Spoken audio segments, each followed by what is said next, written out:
Hello. Happy New Year. Happy New Year! How's it going? It's actually almost Happy New Year's. How exciting is that? Well, we have to say something different in January. Happy Old year. Old Years! Anyway, welcome everybody to Spelljammer, our Wednesday night show, part of Iron Valor and part of the Ink and Liar series here. It's so good to have you all here. Tonight, we find our heroes attempting to now desperately escape Dis with the help of some allies and come and join us for that adventure. But before we start that, let's first start off with a couple of shout-outs. First, shout out to 9 Realms Gaming. They're our partner. They create top-notch gaming accessories from the finest woods that the multiverse can offer. And you can go visit them at www.9realmsgaming.com and use our exclusive partner code LIAR10 to get 10% off. In addition to that partner, another one of our allies in Iron Valor is Mithril Armory. They create TTRPG, tabletop RPG accessories for everyone to enjoy, including their 1020 and graphic t-shirts. And go check them out at mithrilarmory.com. Huge shout out to Tailspire, which you can probably see at the center of our screen here and hear the music playing. Tailspire is a great way to have 3D maps. It works on Steam and is a ton of fun to build various maps and import Hero Forge characters, among other things. Like our heroes here are imported in, and it's a really fun map service that you can use for Dungeons & Dragons and other role-playing games. And in addition to Tailspire, Tales Tavern has been so infinitely helpful. Tales Tavern, you can go and find it online, is where amazing creators are building assets and maps and boards that you can import into your Tailspire game. And I have to just say to all of you creators out there, thank you. You've made this game possible by creating really unique, interesting, and inspiring pieces of art within Tales Tavern. So please go and check that website out, follow and give love to the various creators there. And last and not least, I want to give a big shout out to McBluff, who is one of our regular viewers here, and McBluff helped create the art for all of our characters here and all of our players. So a huge shout out to them. We're going to throw links of her Twitter and Instagram into our chat, so please go and check out her work. She's a great artist, and we could not be here without her in some way, shape, or form, especially the art of our characters. So thanks so much. And then, as a reminder, Iron Valor relies on you, the audience, to help save this party.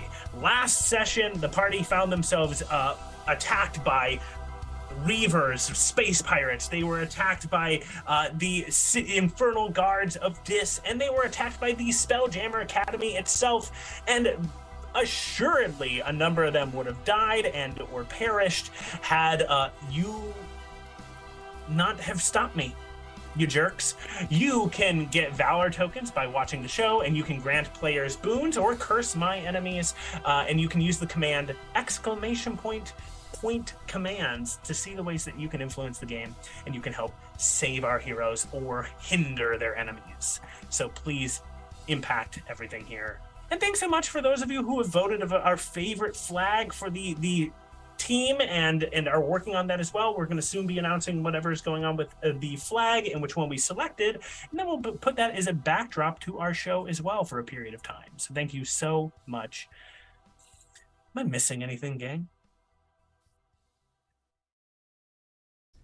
I don't think Great. so. I don't think Then so. let's roll on into it. So that being said, let's shoot for the stars and let's go into the introduction on Iron Valor. Okay.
Hello and welcome back.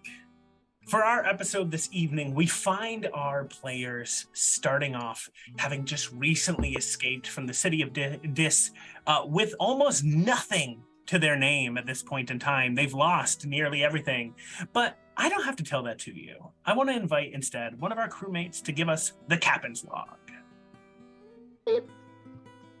Hi, it's Drizzle.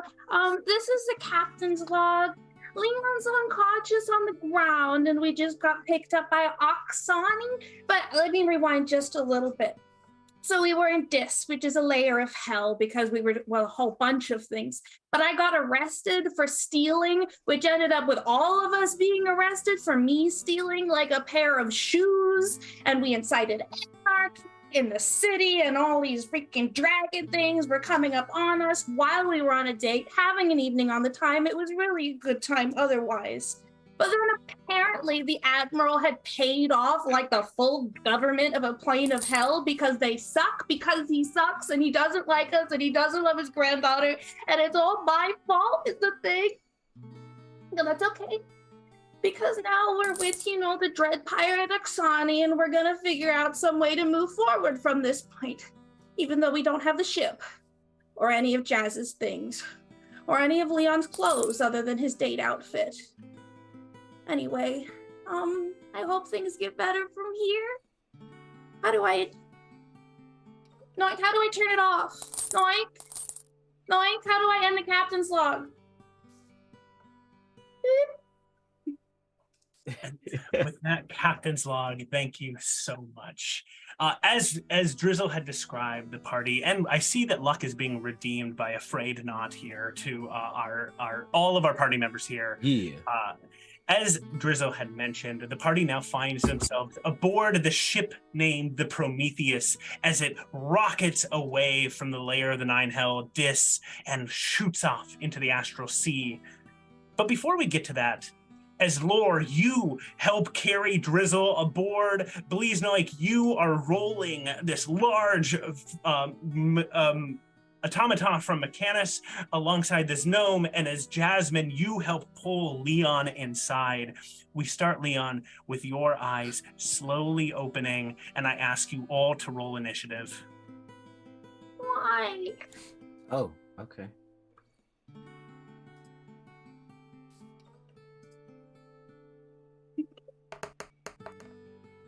Um, 15. Okay. 24. Ooh. 17. 18. Solid 3 for Lore. Okay. Awesome, Lore. Leon, as your eyes open up, you can hear shouting all around you. What is does any of the crewmates' voices carry first? And what would be the first thing Leon hears in this moment? I feel like the first thing Leon hears is probably Drizzle's voice, just because it's so high pitched and distinct. And as he slowly comes to and kind of looks around, he sees all of his crew standing there, and he sees Jasmine looking over him, probably tended to his wounds and stuff. And so his hand's gonna go right up to his neck, and he's gonna check for a pulse and make sure that he's still alive. As Leon, you feel your hand against your neck, you can feel your heart beating, it's racing. And as you're kind of looking around, you spot your crew, you also spot this woman. You see this astral elf dressed in all reds. She is wheeling her wheelchair along. You see a blaster rifle to her side, and you catch her face. Her salt and pepper hair now pulled tight against her, behind her into like a battle ponytail type of vibe, where she's kind of getting it out of her face. Mm-hmm. And you can see her somewhat olive skin as her face looks kind of weathered. She looks both like young, but also you imagine has seen an endless amount of time worth of strife and challenge. You really cannot place this person's age, as you recognize Oksani Lorefan, who right at the end of this session revealed herself to be CJ Lore's grandmother. And the first thing you hear as we come into initiative is Oksani saying, "There's a number of Spelljammer Academy ships waiting for us out in the Astral Sea. Yagi, the rest, get yourselves ready for battle. We have to break through. You, crew, make yourself available. And you, the new ones, come on, get yourself set up." What battle stations will you select to help break the Prometheus through the Spelljammer Academy? You can choose to be entering into like a first mate's position where you're going to help direct crew. You can choose to be part of the engineering where you can help shield and heal the ship, or you can choose to be a gunner of some kind. I think it's I want about to be a time. first mate. Oh yeah, go for it. I feel like that's where I need to be. Cool. Where's everyone else selecting? I think it's about time Jasmine stepped up for that kind of role as well. Been called the first mate this whole time, but she hasn't got the lead, so she's gonna go for first mate stuff as well. Right. Okay. Lore, where are you going? I think Laura's natural inclination would be to direct people, but when she sees both of them going that way, she'll go for gunner. Okay, cool. Awesome. Drizzle, please. To the engineering. Drizzle? Drizzle doesn't know how to use any of these things. Do you have to know how to use a gun if you're going to be a gunner? You are, those thoughts are racing through your mind, and you are seeing that you have seconds to decide where you're going. If you're okay with it, I think Laura would grab you and be like, "Come on, I'll show you how to shoot." She'll allow her Just- to drag. Lore, do me a favor, make a perception check for me. Okay.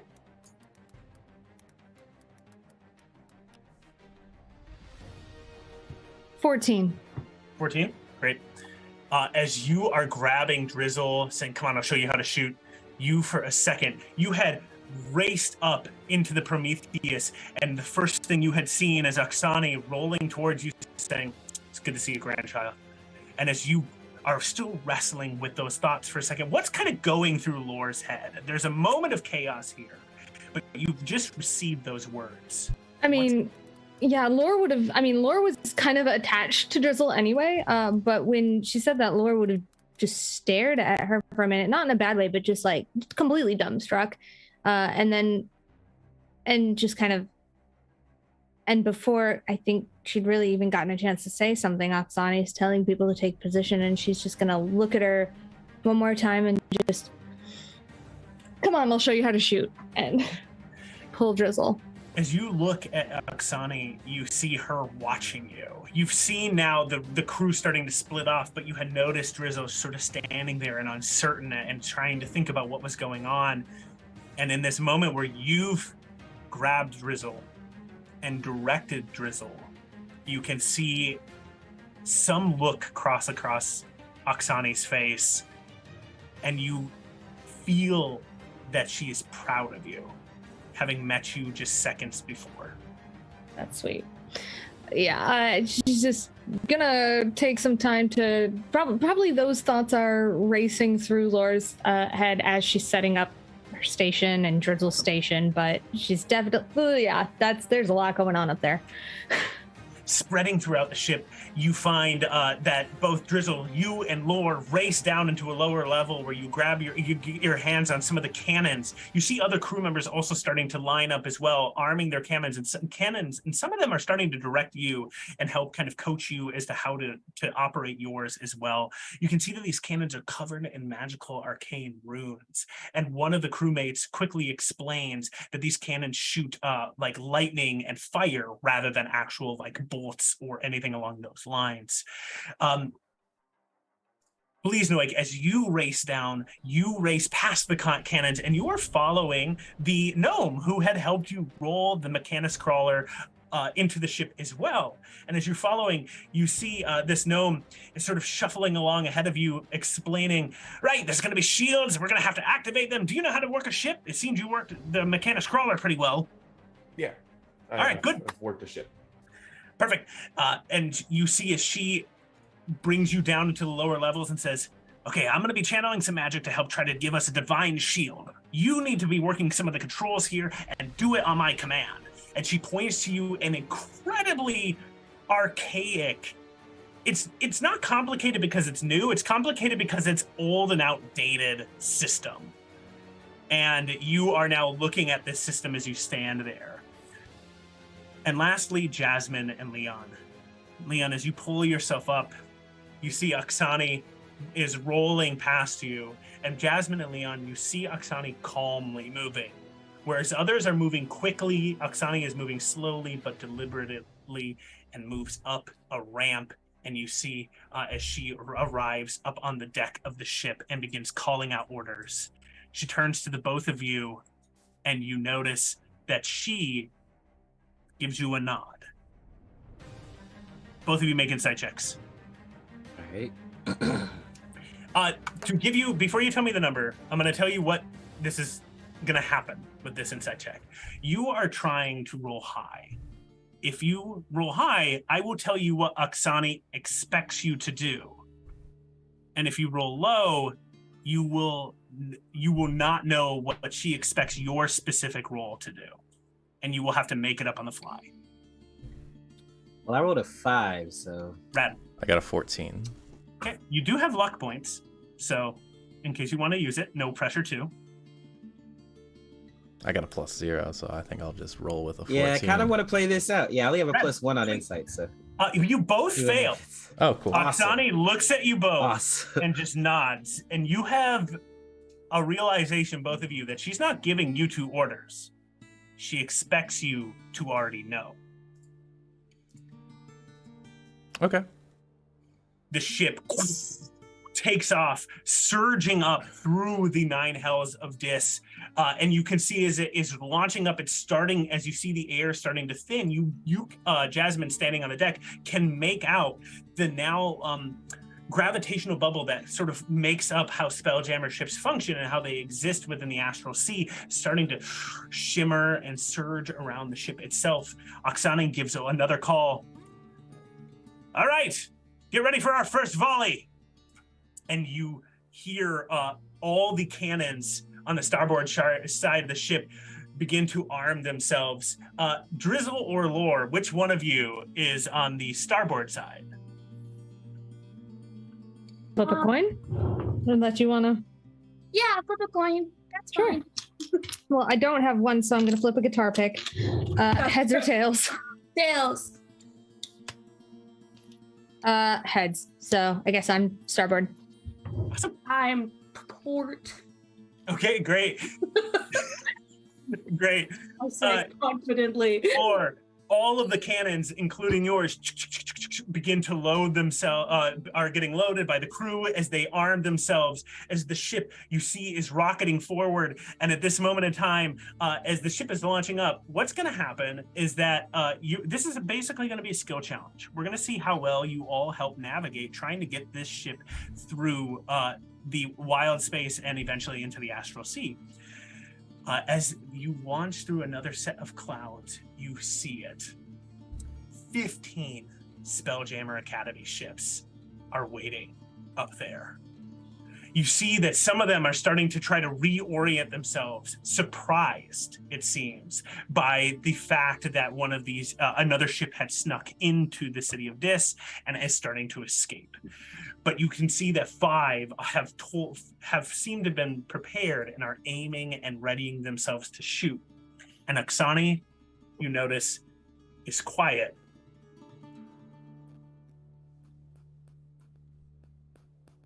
I think I'm just gonna walk up to her. Where do you want me? She looks at you, and you have but 1 second here, Leon. You have to make a decision. She is waiting for you to make a decision here. Her last command was arm the cannons and ready yourselves for a volley.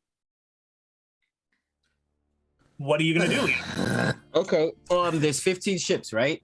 Yep. We're flying directly into them, or Yep. You can see that 5 are aimed at you. 5 ships are aimed at us? Mm-hmm. Does our ship have shields? You can Working on it. You can predict that, yes. And you actually hear Bleed's in your ear going, working on it. Okay, dope.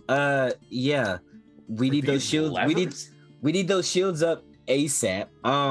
There's 15 ships. They're all in front of us. Are the guns only on the port and starboard sides of the ship? Do we have any front-facing cannons? There are no front-facing cannons. No front-facing cannons. Okay. Which side's Lore on? Lore is on the right side starboard. The right side starboard. Okay. All right. Then we're gonna swing left, and that'll put the starboard side in the front, right? Cool, All right. yeah. So that's what I say. I say, all right, bank left. Starboard cannons, prepare to fire. Awesome. Do me a favor. You can choose to make a shipwright check or a persuasion check in this moment of leadership. Persuasion. Let's go. That's a 21. 21. Does he get advantage because he's wearing his date clothes and they're Because I'm dapper. Leon, you call for the ship, and how does it sound as Leon makes this call? It sounds very confident and authoritative. Okay. I might have to make a performance check because that's how he feels right now, but that's how it's gonna sound. Your persuasion check will work for this. Awesome. You make this call, and the ship instantly responds to you. You see is it almost instantly turns and shifts, beginning to turn. You see the starboard side starting to aim up, and again, fire. There is silence for but a second before you say fire, and suddenly, all the cannons start to shoot off. Lore, you may make an attack roll. This is dexterity based as you are taking aim with this cannon. With a 21, you have advantage on this check as Leon within a commanding position is providing you advantage. Okay, great. So... Follow-up question. Yeah. Do my maneuvers work? Yeah. I have Commander Strike. Okay. I can eat a bonus action in one of my actions to direct an ally to attack again. Cool. Can we get another volley shot? Or can Lore at least take another shot? So yeah, you can do that. Awesome. That was a 21 for Lore. That was the first roll, which was really exciting, but it is the highest of the two, so it's a 21. 21. All right. All of the cannons shoot off. You see as flame and electricity in these long lines launch up and collide into one of the Spelljammer ships. I'm going to make a quick check for that ship. Okay. That ship, you can see, gets blasted and battered and begins to shift slightly, and there is an opening that is starting to be made. However, it doesn't look like it's fully successful with the entirety of the shots. Leon, you can use Commander Strike if you like. I would love to use Commander Strike. Okay. I think... Say, reload and fire again on the same target. Yes, Captain. Let's see how we do. Almost. Do I have advantage on this one as well? You do not. Leon can only give it... Oh, yeah. No, that's right. I ate a bunch. Leon can only do this like once per round. Okay. I'm going to use luck to reroll that because that was a 4. Okay. That's better. I don't know if is that my total? Yeah, I don't know if an 11 does anything, but it's better than a 4. Jasmine, you hear Leon shouting, "Reload again and fire." You can hear a little bit of discord and issue going on below as Lore, you notice everyone else on your row of cannons are like a well-oiled machine. They are reloading. It's so quick, like top-notch level skill here. Best of the best in the academy, if you would describe it that way. Lore, it's not going as well. You're brand new to these cannons. And Jasmine, you can hear a little bit of discord here. And there is a split second here. Does Jasmine choose to do anything? She's gonna take a quick second and cast a spell on herself, which is Borrowed Knowledge. So she'll have proficiency in persuasion checks for the rest of this, hopefully. Wait. And she's gonna give a shout to the helmsman. The cannons seem to be under Leon's jurisdiction. She's gonna let that go. She's gonna shout to the helmsman to make sure he's ready for the return volley, because I don't think the shields are up yet. Right. Prepare to take evasive action when they fire back. Come. You give this shout, make a persuasion check. Sure. I'll be. I'm gonna. You have to beat a 15. I'm gonna luck the fuck. That was a natural 1, so I'm gonna go ahead and luck that. Oh yeah. So that'll be a 22 total. 22 total. All right. The helmsman preps themselves. Lore, you finally kind of get yourself ready to go, and the commander strike triggers again. You may shoot again, Lore.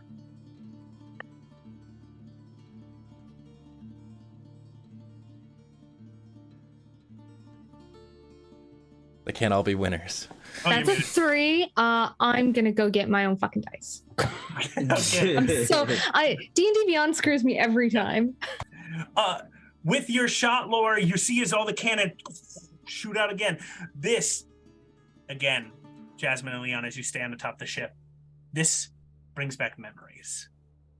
When you served on Captain Hatch's ship, this was the level of skill that crew had. My boy Hatch. Maybe better.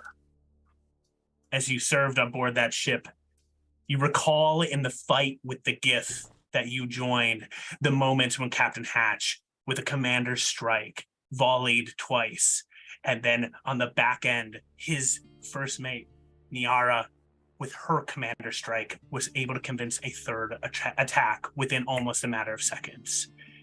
You watched this well-oiled machine work, and then you watched it fall apart and slowly get dissected and destroyed by the Gith.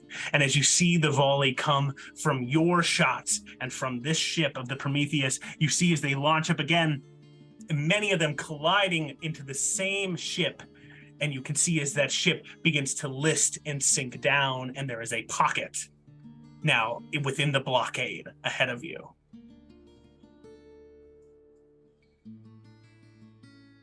You see as the ships all return fire. Your ship is rocketing up slightly at a right, at an angle to them. It hasn't fully turned, but it has provided enough of a starboard shot. And you see as the ships return fire. They have an evasive maneuver here with advantage from your pilot because of Jasmine's effect here. Oh. Yeah. You see as with the advantage, with an 18 on the die, the ship begins to dodge many of the shots. But this is but a moment where you hear a voice over all of your radio stations for a second as Oksane says, "Raise the shields." Please, Noik. You need to make for me an investigation or shipwright check to try to raise these shields. As you look at what looks to be, again, a very outdated shield system. The figure next to you, the gnome, is standing there, and you can see that she has now put her hand against the wall, and you watch for a second, believe Noik, as divine energy surges around her hand and begins to seep into the ship, and you can see almost like ley lines and wires that run throughout the ship that she's pumping this magical energy into. But you need to be the one activating some of these controls here, as you see kind of just like levers and buttons. And this is nothing like the Eternity, which was basically like streamlined to make it super easy for you. Go for it. Your DC is going to be a 15. Okay. Well, I'll go with investigation since this isn't my ship and I'm not too familiar with it right now. Okay. 18. 18. All right. You're investigating around. You kind of can pull some of the switches and throw some of the levers, and you shields, arcane energy shields begin to wrap around the ship. But at the front of the ship and sort of on the edge where a lot of the blasts are coming, Jasmine and Leon, you watch as actual metal shields start to rise up. And as the blasts hit, you can both make out some sort of divine energy reflecting many of the blasts and reducing the amount of damage that the ship is taking. Nice. the ship continues to rocket forward. And with this moment in time, you see as the ship is starting to near that pocket, Oksani looks again to both of you and waits. So there's Drizzle. okay. Oof. Can I, because I didn't shoot this turn, how have we seen how long it takes the Academy ships to reload their weapons?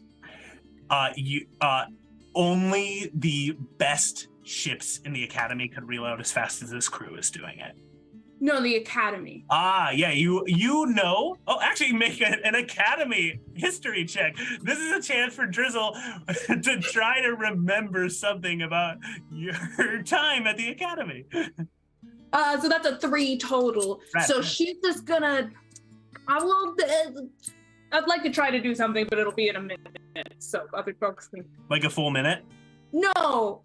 I would like to, if we're nearing, since I didn't do anything this round, if we're nearing that area, I'd like to use major image to cause the front of our ship to be about, I want to say 20 to 30 feet closer through the pocket before we are, so that if they attempt to shoot, they will be shooting the major image of the ship that is passing in between. Okay, Drizzle, that's so rad. So you would need to go up onto the deck of the ship. Are you open to doing so? Yeah. Awesome. You leave your post, you run up to the deck of the ship, and you cast this spell. In your head, you can hear, if you believe it, it is true. The voice again echoing in your head, and you begin to cast this spell. You do so, and you can make a deception check. Okay. I like that it's a deception check. Okay. You are trying to beat a 15. Okay. So that's going to be a 31. Right. Yeah. Cool. All right. 30. Sweet. All I want to do is make them waste their bullets shooting to shit before it's there, so they're reloading when we're actually passing through. Okay. Awesome. You race up as the ship launches forward, rising up, and starts to enter into the pocket where these ships are blockaded. We go to the top of the next round. Oksani sits there waiting and watching both Leon and Jasmine. You are, description-wise, the ships are lined up, but one of them has started to list, and you found a way to kind of punch through that hole. You are flying in that direction. It seems that the helmsman has kind of like just started steering in that direction. Maybe something unspoken or something knowledgeable is happening for the helmsman. But you can see that the ships, all of the Spelljammer ships, are starting to probably complete their reload at this moment in time. You can see that suddenly the front of your ship is a little bit longer. It's a little bit more confusing as to what's going on as Drizzle casts this incredible major image, extending the ship by about 20, 30 feet. And you can see that the captains of the Spelljammer Academy ships are all kind of like turning and looking and calling commands. You can't hear them, but you can kind of see what's going on there. And you know that your crews would have been finishing their reloads as well. Is there anything specific that you two are thinking about as Oksani is watching? Yes.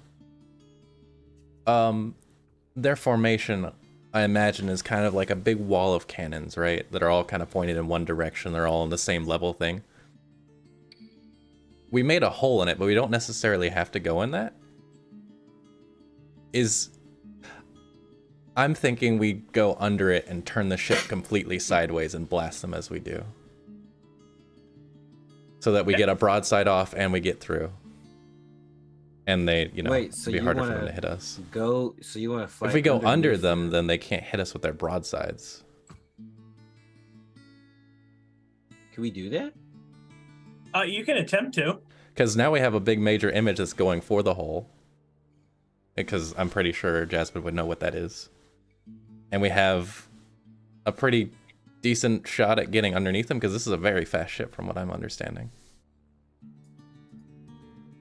Yeah, the major image is it sounds like it's attached to the front of this Spelljammer ship. Yes. It's not that it's traveling on its own. It can only be 20 by 20 feet, so it can't pretend. It can't to make be a whole ship. Okay. No. Jasmine and Leon. Leon, you are first in this order of initiative to make a command. Or make How close are we to the blockade? You think that at the whenever you would like, you are basically going to pass through them at this moment in time. Whenever we would like. Oh. Yep. Your command is going to occur when you're passing through them.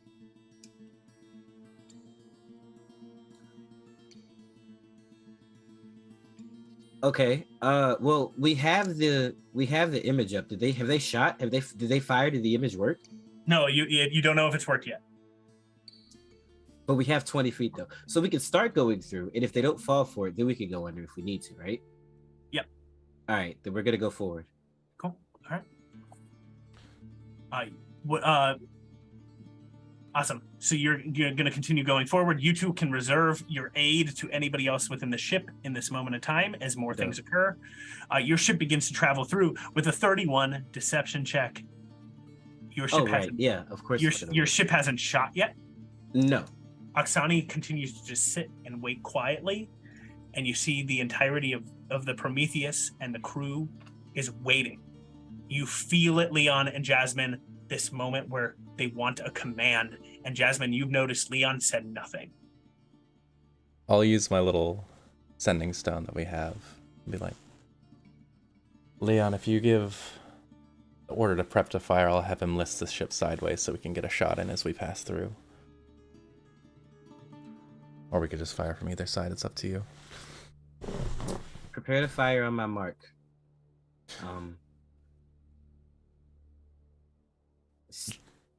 Keep the same course and prepare to fire on my mark.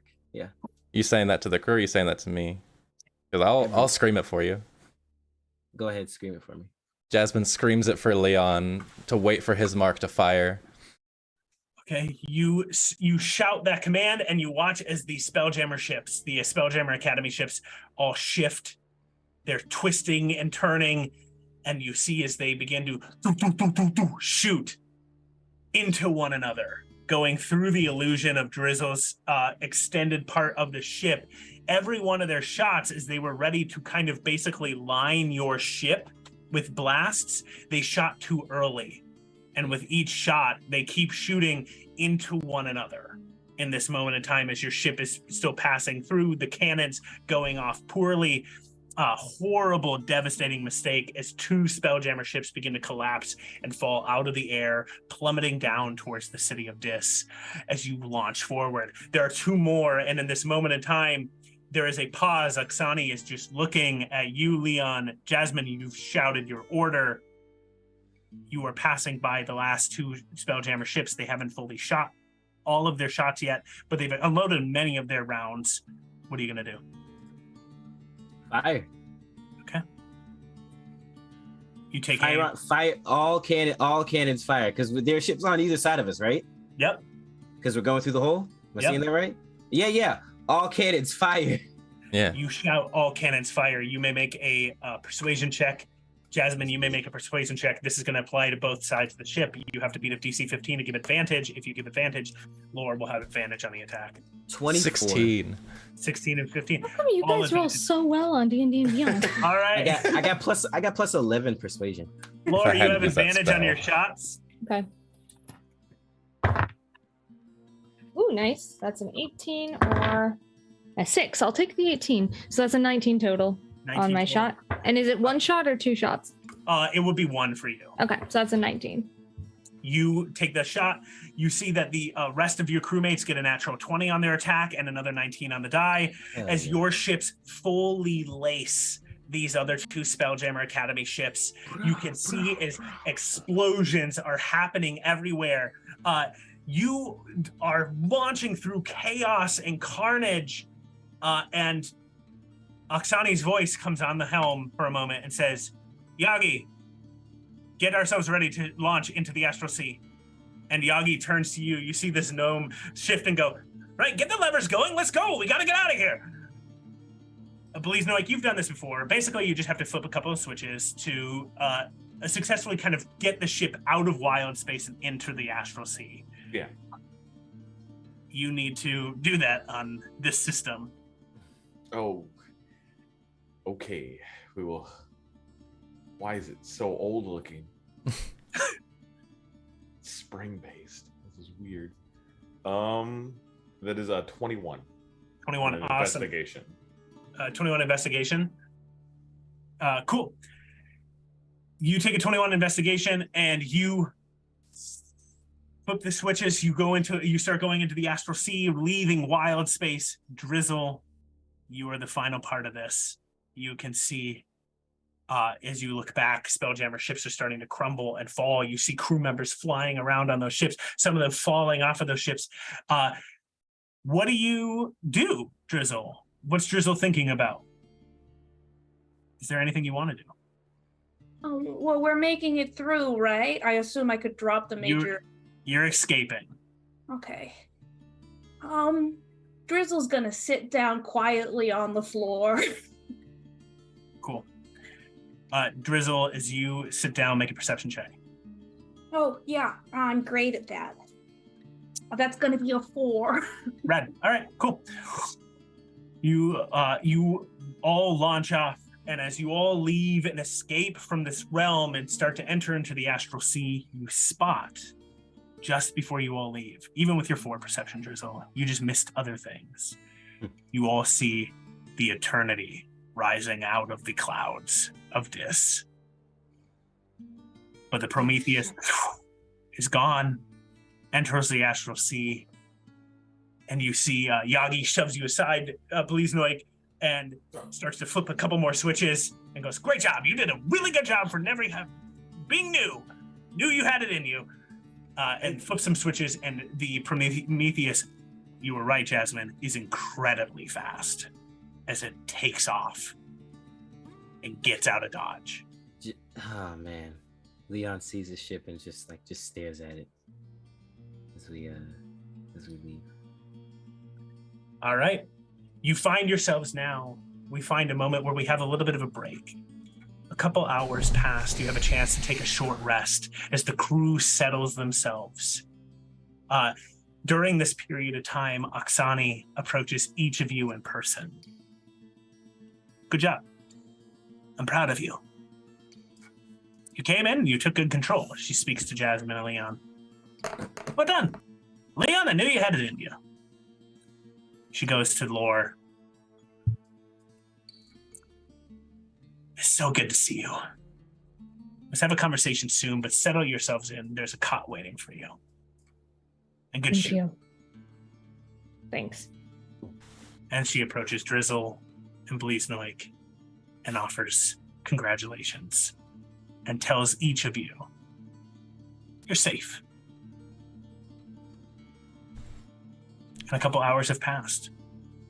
We find our crew yet again sort of settling themselves in, and you see now the hustle and bustle and life of the Prometheus. This crew has it on lock.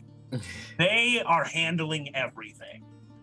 You don't have to do any work, as they are just working around you, each of them is being polite and not really asking much of you. And you get the sense that there might have been a ship-wide order to give you some space. However, it also strikes each of you that the Prometheus is not big. And so you find yourselves always somewhat nearby someone or each other while on this ship. You notice that a crewmate steps up to you and says, take your time. We're not going to bother you very much. Whenever you are ready, you can go, and the captain's in her quarters, and you can talk to her if you would like. She said that you might have questions, and you notice that he sort of looks at Lore for a second. Beyond that, let us know if you need anything. Thank you. And you have time now. You have been given a little cordoned off corner of the sleeping quarters, and they've hung a drape so that you can have privacy back there. We're very nostalgic about it. Back a lot of memories. Yeah. We're back here. But it's different. So I know we're probably gonna, because this is like a little bit of a moment to get our bearings and find a room and like talk to your grandma and everything. Definitely talk to your grandma. She seems cool. But I thought I would take this opportunity. I'm sorry. I really thought, I wasn't really thinking at all. And I'm sorry about the boat and all your cool new stuff, Jazz, and the teleporter, and what happened to Bran's mission and everything. And I'm sorry.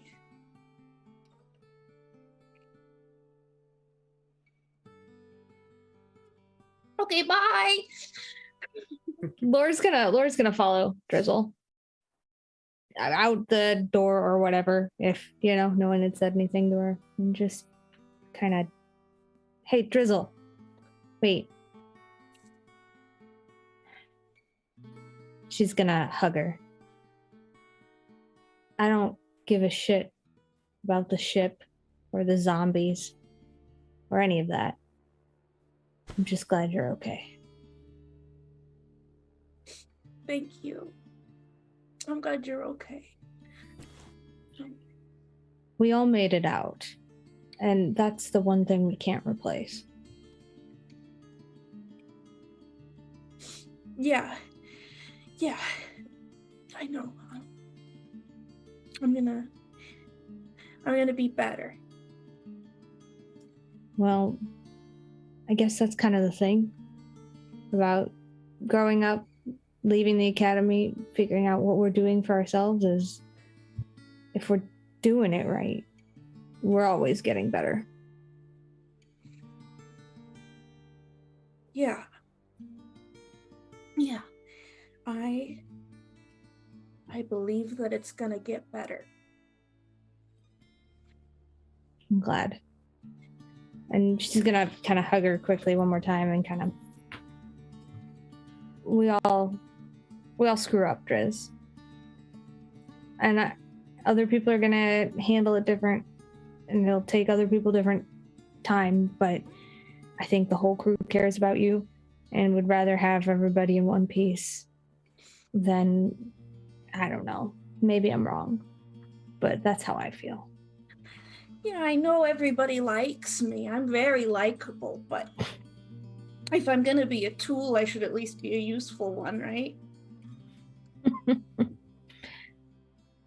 I'm not the one to talk, Drizzle, about any of that, but I think there's more to life than being useful. Yeah. She's gonna kind of like clap her on the shoulder and be like, you're right though. I have to go talk to my grandma. That's weird. She's a gilf. Oh, Drizzle. I don't know what that means, but I do, unfortunately. The rest of you are in this room, as I understand it, as We're well. in the They hallway left. Oh, they I left? spoke Oh, my because apologies. I said I was sorry, and everyone sat in silence. So Drizzle Got it. sprinted away. Got it. Yeah, they're the hallway out. Oh, Drizzle. Okay. Just be careful who you say that to. I don't think you just told me you don't know what it means, and that's very, very obvious. so I shouldn't say it to her. And Laurel whisper what it means to her. It's, Oh. yeah. Did someone say that? No, I don't want to know. I'll catch up with you in a little bit, okay? Okay. Bye. Bye. So does this leave all the rest of the crew behind the curtain? Franklin, please, Leon and Jasmine are back there. Jasmine will have wasted 0 time in requisitioning a coat, some boots, and like just clothes. because she doesn't want to be in this dress anymore. As flattering as it is, not something she wants to be wearing when handling official things. She'll get some black clothes. They may not fit well, but they'll do. And she'll take this time. Drizzle just left, kind of stopped. Laura followed her and all that. She'll look over to Leon. Leon's just kind of sitting there, just staring off into space, contemplating, not really present, just playing back everything that happened in his head. Do you want a tactical assessment? Of what, our current situation? That and our crewmate that has recently come into the light as having stolen from hell and disrupting quite a bit of things that we had going for us. It's fair, I promise. Drizzle disrupts everything. That's who she is. It's not her fault. Oh, exactly. I was going to include that. Sure. What else?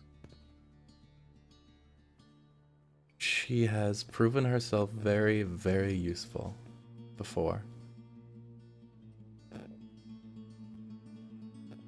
And she has helped us out quite a bit.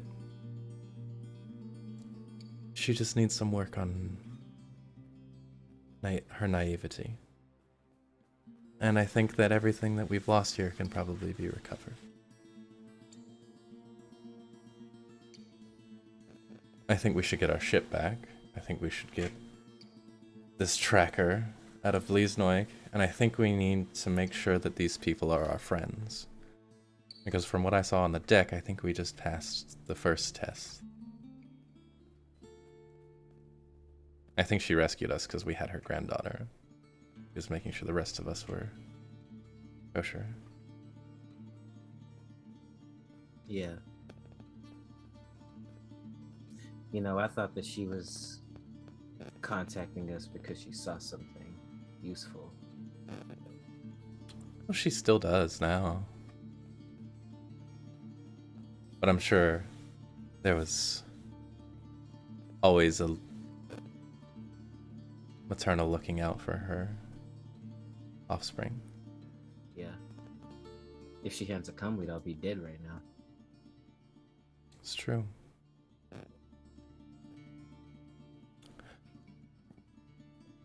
We should have been more prepared. I should have been more prepared. I as well. That's not a risk I'm going to take again. We should see if she'll help us get our ship back. But we should get this tracker out of Bliznoik first. I agree. Oh, right. The tracker. My spine. Right. You think they have anyone here on this ship? I think I'm probably better at that than anyone on this ship. You think they have an area on this ship that would be suitable? There's not a lot of space here. Not really. But I could do my best. We would be better off getting you to the Celestial Hospital, in my opinion. Or the one in the elemental plane of water. But then they would know where we're going. They would know where They we're already going know either where way. we're going. They don't know we're going to the plane of water. They'll know we were in the Celestial area, but then we leave, and then they lose us. Ideally. As long as that tracker's in Bleeze, they'll be able to find us. And the fucking cloaking on our ship was supposed to help with that, but now we don't even have a ship. We should probably alert the captain to the presence of a tracker on board. Right.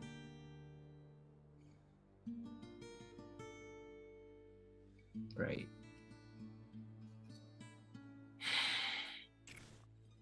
I look over at Franklin. What's he doing? Franklin is sort of just like in the corner going, Dad, Now that things are like really serious right now, I just want to say, like, did you see me when I got him? That? I did. Usually you don't want to just go right back into it like that. You need to take a moment, but it was pretty cool. Yeah. You know, they had a lot of space down in the basement of this ship. They put that big rolly crawler thing in there. Jasmine, if you wanted to, you could probably work on Dad down there. Oh, space wouldn't be the problem. I'm more concerned about the sanitation. Oh, that's, I guess, okay. Yeah. If they have another spellcaster on board, maybe they could help, but we'll see. Wait, we got their thing? Yeah, you guys stole the Mechanus crawler. Yeah. Oh yeah. Leon was just unconscious for that part. Sorry. Yes, in a stunning turn of luck. I was a bit preoccupied, but He's gonna look down at his clothes, say, I need armor. Please, you think you could? Well, you don't have a lab or a workshop. Look, I'm sorry. We lost everything. it's not your fault, Captain. One of our crew was at fault, but given she doesn't make any more repeated mistakes, I elect that we keep her. No, there was other... We started a fight we couldn't win, Jazz. We won a fight that we couldn't win. We escaped a fight that we couldn't win. We didn't win. I think being alive counts as a win. You're not wrong.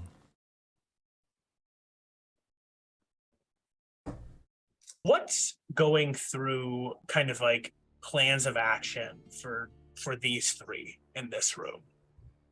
The other two have left for a moment, and I'm just kind of curious for Bliznoik, Leon, and Jasmine. You're having this moment as this scene, you're ruminating and you're thinking. You find yourselves aboard a ship you don't know anybody. Leon, you've talked to Oksani a number of times before, though Jasmine is now indicating that potentially Oksani came for different reasons. What's going through each of your minds? Jasmine's definitely thinking about it tactically. Very matter-of-factly. Obviously, it's very frustrating, the setback that we've gotten, but step one, we need to figure out how much she's willing to help, besides just rescuing us. Step two, we need to get this thing out of Bleeze, and step three, we need to get our ship back and make sure that the Admiral can't hurt us again. She's listing steps in her head. Feels like we're all back on that first day. We got a lore fan in charge, and we're behind a curtain. And we're behind a curtain. It's true. With nothing. Just how we all first started out. Wouldn't say nothing. We're a lot stronger than we were that first day. We're not strong enough. Leon's wrong about that. Thinking about... I think he's thinking a little further into the future. He's thinking about how we're going to beat them once we do, how we're going to get the shit back, how are we going to change the outcome the next time. As you all sit and think about that, we're going to cut away. You three, at some point, you can let me know what your decisions are, what you're going to go try to find on the ship. I know that you were talking about finding clothes, and you're finding that the members of the Prometheus are extremely hospitable to you. They are providing Jasmine with new clothes. They're really going to re-requisition a lot of the stuff that you had lost and trying to kind of set you up for success. But we cut away for a moment to Lore. Where's Lore? I think Lore is gonna head toward Oksani's cabin or well, wherever she does her planning. And it's gonna be a slow meander. It's kind of like fighting the inevitable, I think, in a way. But she ends up there eventually, and she's knocks on the door. As you slowly meander and as you're about to knock on this door, something that you take in is just how eclectically weird the Prometheus is. Walking through the hallways and areas of this ship, you can see that there are doors, but nothing is uniform per se. Though you get this sense, an innate sense, that everything is intentional and where it should be. Nothing is required to be there. And that there's a chaos that's also organized and orderly that's happening about the ship and the way that the crew moves. You see that the crew is getting out of your way. They're just like politely nodding to you and then passing and going about their work. And you see a crew that is so well trained. And you eventually knock on the door and you hear, "Yeah, come on in."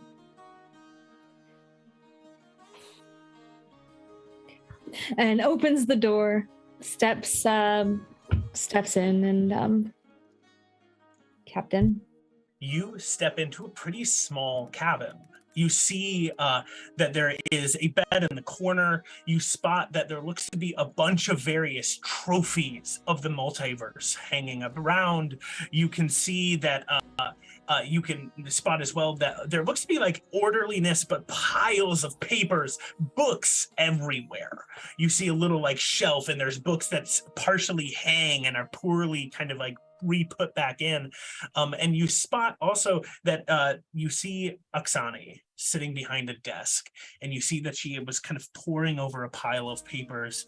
As you step on in, she looks up, and her face, kind of initially one of like business, shifts and softens suddenly and says, "Hey,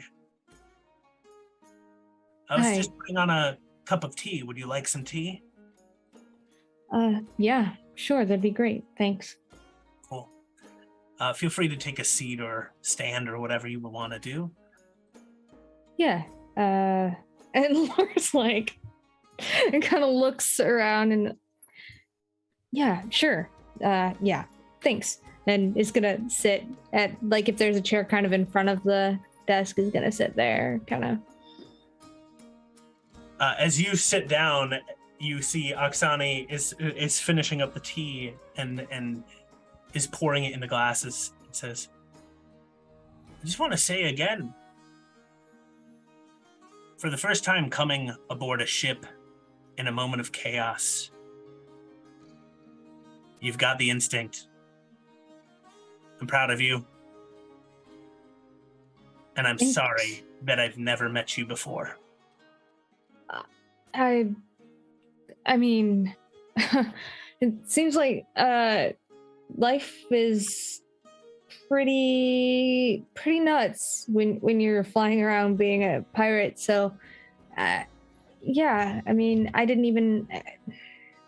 I can't really. I mean, Lord's just like stumbles and is like, "Look, I mean, I guess I always knew I had grandparents, but I didn't realize anyone was still around, or I probably would have tried to contact you sooner."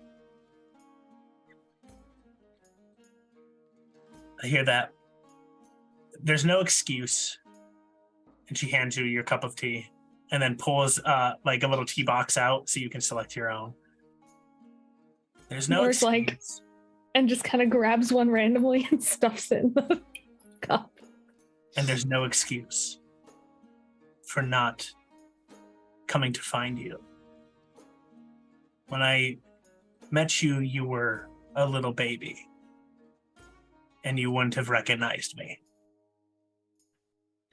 I didn't know we'd ever met. That's kind of cool. Yeah. The last time I met you, you grabbed my finger and bent it in the wrong direction, nearly breaking it. And I knew right then and there how strong you were. Jeez, I guess it seems a little sorry or silly to say sorry about that. Nah, that was on me. Just like on me, I never came to find you. And I regret that. But it seems that the universe has decided to bring us together here. And I can't begin to tell you how excited I am about that. Yeah, I think I am too. I have so many questions, but I know that I can't ask them all at once. That would be way too much. But I definitely have a lot of questions. Shoot. Let's do a couple.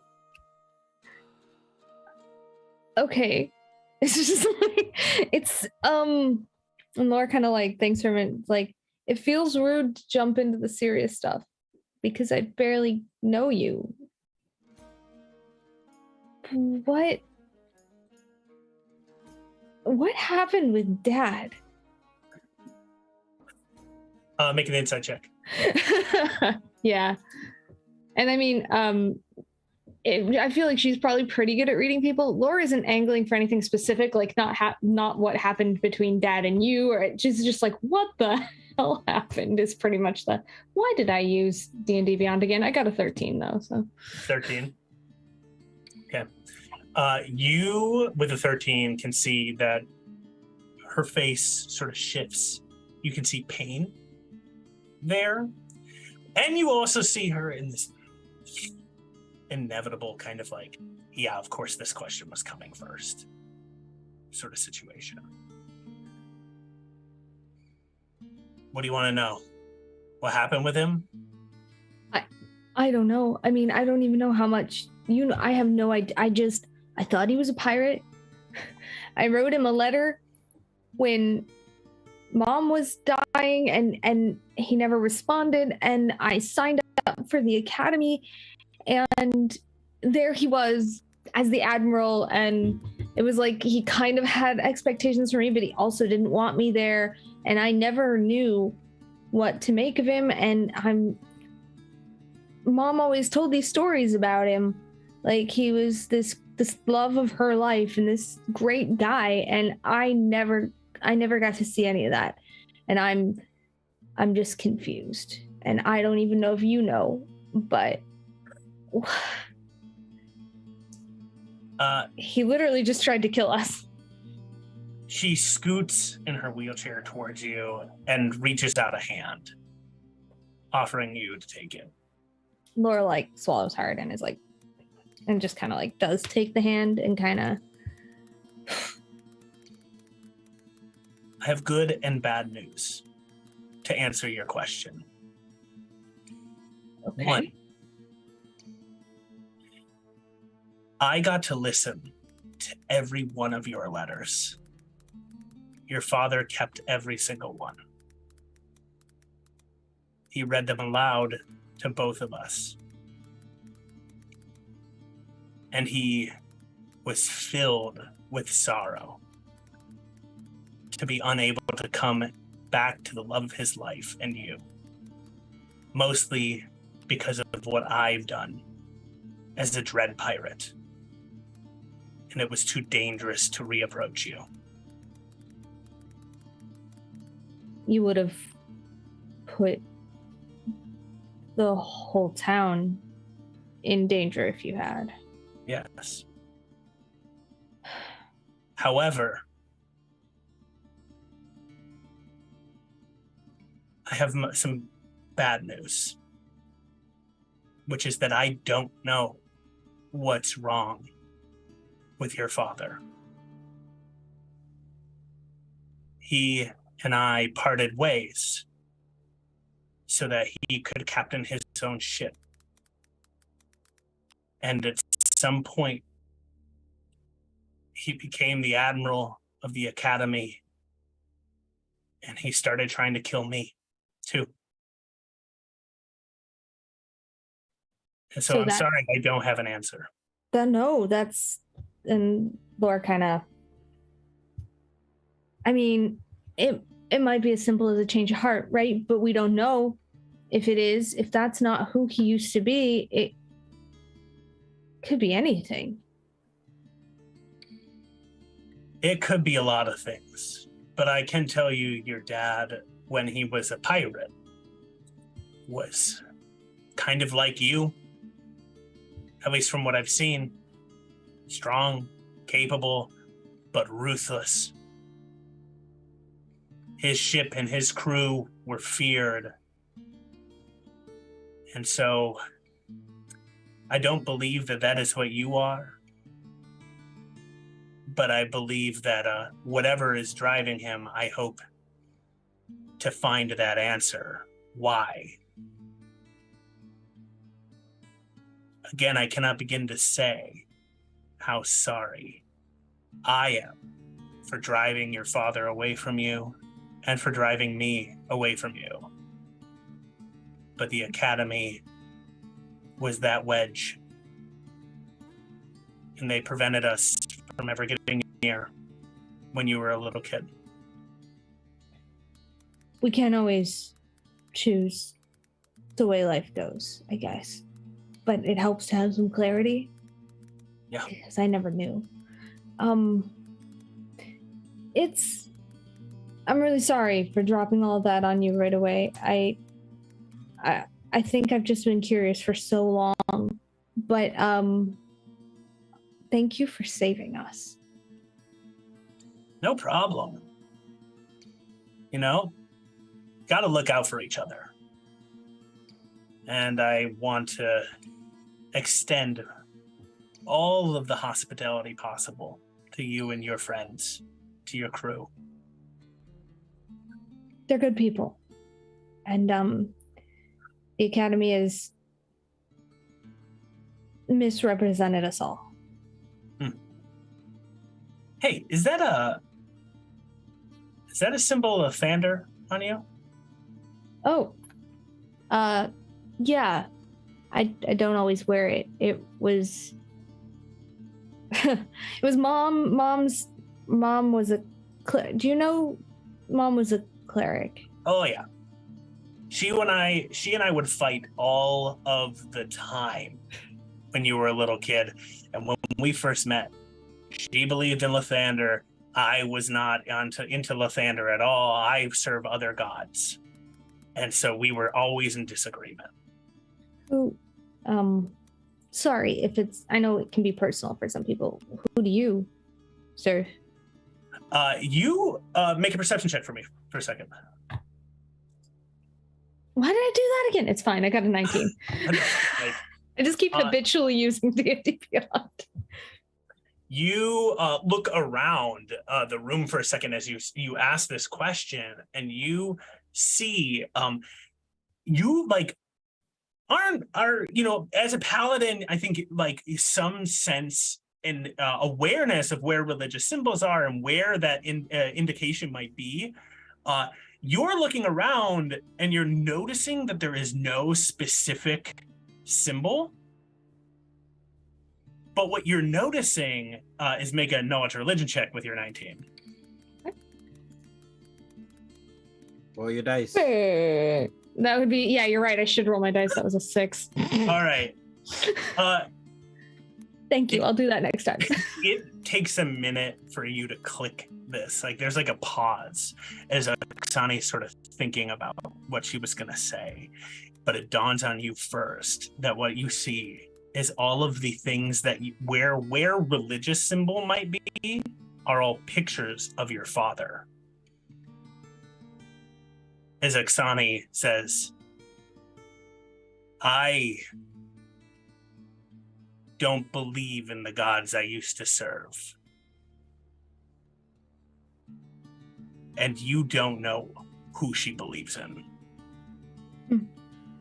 But you see on her face the rage that goes through her for a moment. I don't believe in the gods I used to serve either.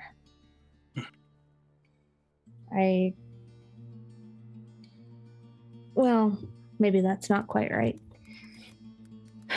The gods I used to serve didn't believe in me. I hear that. I was a paladin once for a little while. But I don't know. Maybe that wasn't my path, and Lysander's all about new beginnings and all that stuff, and maybe there was some greater calling, but I can't see it. I don't understand that. I don't know why I'm telling you this. I'm sorry. It's okay. Look, we got a lot to talk about, and I got to learn so much about you. The last time I saw you, you were a little kid in diapers. So, I'm really looking forward to it. You want to make some cookies later? Yeah, I would. It's cool if you want to make it an us thing, but my crewmate Drizzle might need some cheering up. She kind of maybe lost us the ship. Gotcha. Yeah. We can make it whomever you would like to invite. It'd be nice to get to know you all. And trust me, the cookies I make, I need a lot of help. It's an all hands on deck sort of situation. Okay. That sounds nice. Thanks. I'm gonna go probably punch something or stare at a wall for a little bit, but I'll see you later for cookies. Yeah, cookies later. After that, let's plan to have just a you and me late in the evening. We can get a little bit drunk and have a good conversation. I would love to get to know more of you. Okay. Yeah. Great. This is a weird one. Before I go, what should I call you? Your choice. Unlike everybody else here, while we are just together, or if you're off shift, you can call me Grandma, Gammy. If you wanted to, you could call me Oksani. While we're on shift, Or Captain. Or I don't know, sir. Oh my god. Granddaughter should not be the one to call her that. No. While on shift, it's Captain. Of course. And that's it. All right. Well, thanks. See you later, Grandma. Yeah, it's weird. Nobody's called me that before, but I'm into it. Let's make this work. Okay. See you later. Maybe like Grandma Oksani? No, It's just kind of like... No, it's just new. It's new. I'm gonna try it too. See you later. And you can see her like mouthing like cadet, or like crewmate, and then she's just like, Lore. Lore. Mavari. What would No. Lore, or like, I don't know, some diminutive of grandkid, kiddo, whatever you want. This is gonna take some getting used to, but I'm good with it. Think about it. Cool. Okay. Bye. And it's just gonna kind of wobble away with the teeth. Wait. Get back here. Yeah? Sorry, I haven't seen you in a really long time. It was just a good moment to just look at you one more time. All right. See ya. See you soon. It's just gonna turn around, like almost mechanically, like open the door, walk out, shut the door, and just kind of wobble down the hallway. Cool. All right. We cut from Lore to Drizzle. There are two things Driz wants to do. One of them's pretty quick. Once Laura leaves her in the hallway, she's gonna kind of try to find the quietest place on the ship that she can. Okay. And just kind of sit maybe in a closet somewhere, summon her little buddy, kind of put him on her head, the bubble, and breathe for a little while, and it doesn't suffocate her, and she's fine. And then she's gonna pop him off, dismiss him, and she believes that everything is gonna be okay. And then she's going to probably ask around, poke around, looking for Koba's here. Have you seen an extremely handsome man in a used car salesman shirt? Everyone is pointing you to the kitchen. Okay.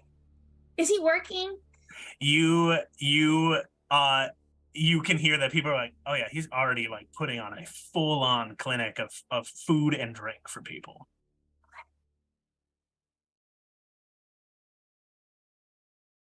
You go down, you get into the kitchens, you can see Koba is now wearing what looks to be like really just like comfy pants, a nice like comfy shirt. Not sweatpants per se, but just like some slacks. You can see that he has a little bow tie that he's crafted out of some ribbon, and he is just like serving drinks to crew members and is like cooking food and just like chatting with people, and seem to kind of just like bustle around. When he spots you, you see that he sort of looks to everybody else and then just goes like, "I'll be right back," and he comes on over. Hey. Well, you look like you're doing really well. I like the bow tie. Thank you. Yeah. One of the crewmates, Doug, helped me out. So. Oh, great. Doug seems cool. So I wanted to touch base about the fact that, you had dreams for so long about the city that you fell in love with, and you lost your job in your city, and now you're on this ship. So I just wanted to say I'm fixing it. I have a plan. I have an idea, and everything is going to be fine. Thanks. I appreciate the concern and the fact that you are fixing it. Are you okay? I'm great. I feel really good, and I believe that everything is going to be fine. Make a deception check. Or a persuasion. No. 30. 30? Jesus. Can I roll with disadvantage because I clearly sucked? Yeah, go for it. Yeah, of course. Okay, so it's still gonna be an 18, but Damn. I rolled a 5. It's really hard for me to do poorly on that. Hey. I'm glad that you're kind of taking this into stride. I'm still trying to figure it out a little bit. Yeah. Needless to say, I hear you. Everything is going to be fine. You're fixing it. And that you have concern for the fact that I am currently on a ship and not currently in the city of Dis. Yeah. I'll tell you right now 3 things. 1, you don't have to fix it alone. And if you want help, I'm here. And I'm going to look for ways to help you, even if you don't ask. Okay, well, I was going to ask almost right away, so that's good. Perfect. 2, I had such a fun time a couple hours ago. I love the chaos and the carnage of what occurred. And I think that if I wait a little while, I might be able to return. They might not remember my name and my face. I never really said my name, so I think I got away with it. And hell, there's a lot of candy in there, so maybe I can kind of sneak away. But hopefully I don't have posters of my face at some point there. That, though? Wouldn't that be kind of neat to have posters of your face? Yeah, it would. It'd be pretty cool. I've never been part of some such chaos like that, and I'm like totally down to do so again. Your friends are fun. Yeah, I like them a lot. They're great. They're all really, really, really mad at me. But go ahead. What's number 3? 3. I'm not mad at you. I'm certainly confused. I'm trying to figure out where I'm at with all of this, but I just want you to hear that. I'm not mad at you. You didn't do something wrong, and I rolled those dice with you. But I did. Sure. But you didn't do anything wrong necessarily to me.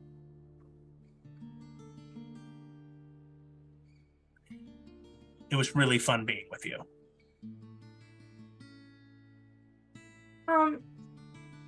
How do you feel about overthrowing the government of Dis? Big ask. Again, I'm taking some time for me. I got to really think about that and think about what's going on. I'm not saying that I'm not like upset and kind of confused about what's all happening. Yeah. But I'm taking some me time.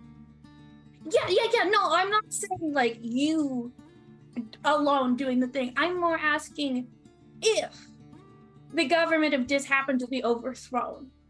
Incredibly big ask that I'm not mentally prepared to sort of handle how that's going to shake out. I have some smaller.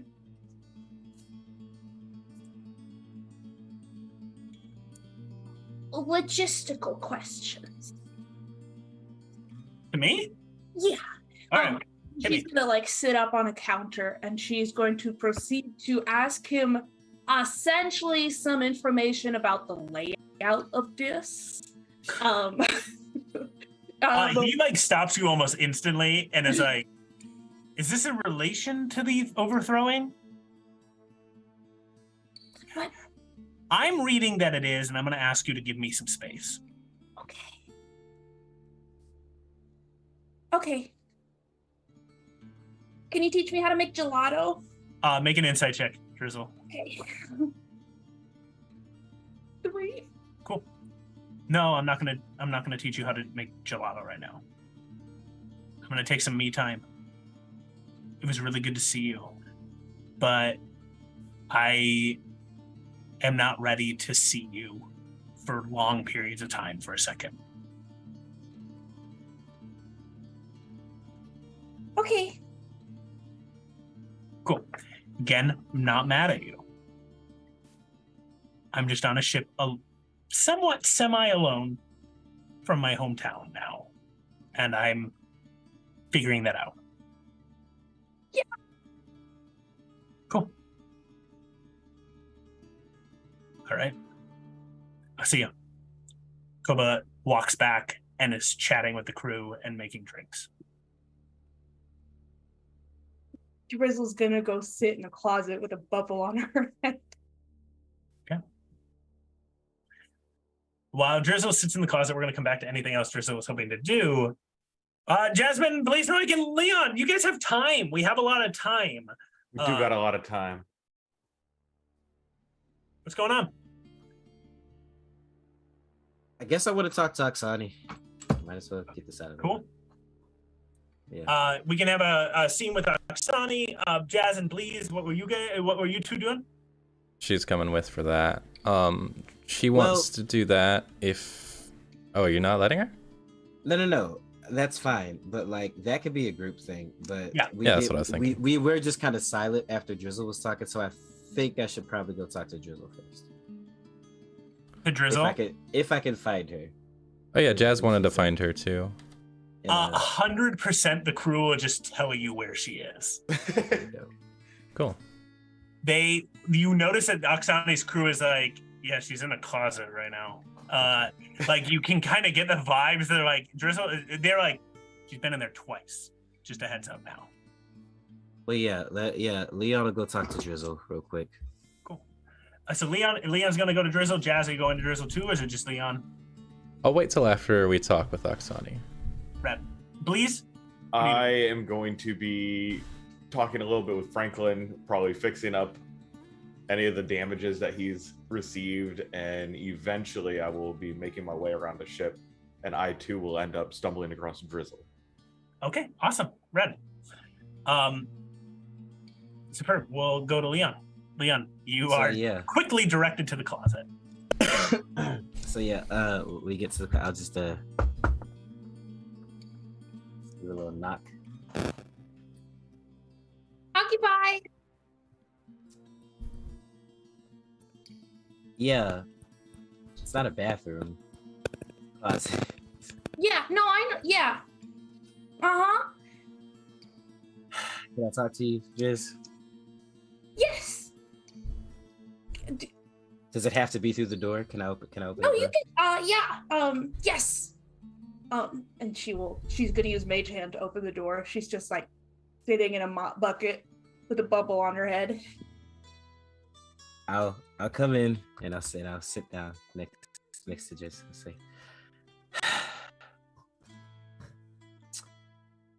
it wasn't your fault, you know.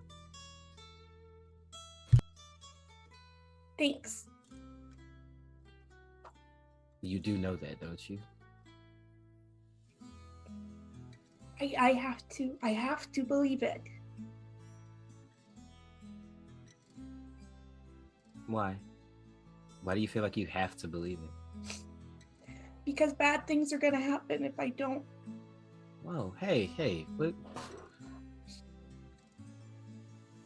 what do you mean? Because my best friend says that anything I believe comes true. And I knew that Koba should be mad at me, and he's mad at me, which is right, he should be. And I knew you guys were gonna know that I was useless. And you do, and I was right. And everything I believe comes true. Because I was scared, and then I can't be scared or everything is gonna go wrong. Hey, I don't think that's true. You believe that everyone was going to be upset at you, right? Do I look upset? You did. And it's okay to be upset. I'm not... And There's Drizzle, nothing wrong with being upset with me. It's not like, oh, I'm just so upset that you're upset. It's my buddy. If I believe that he's gonna help us, he's gonna help us. And if I believe things are gonna go wrong. your buddy? Yeah, my bubble. Your bubble buddy? Yeah. He ate me.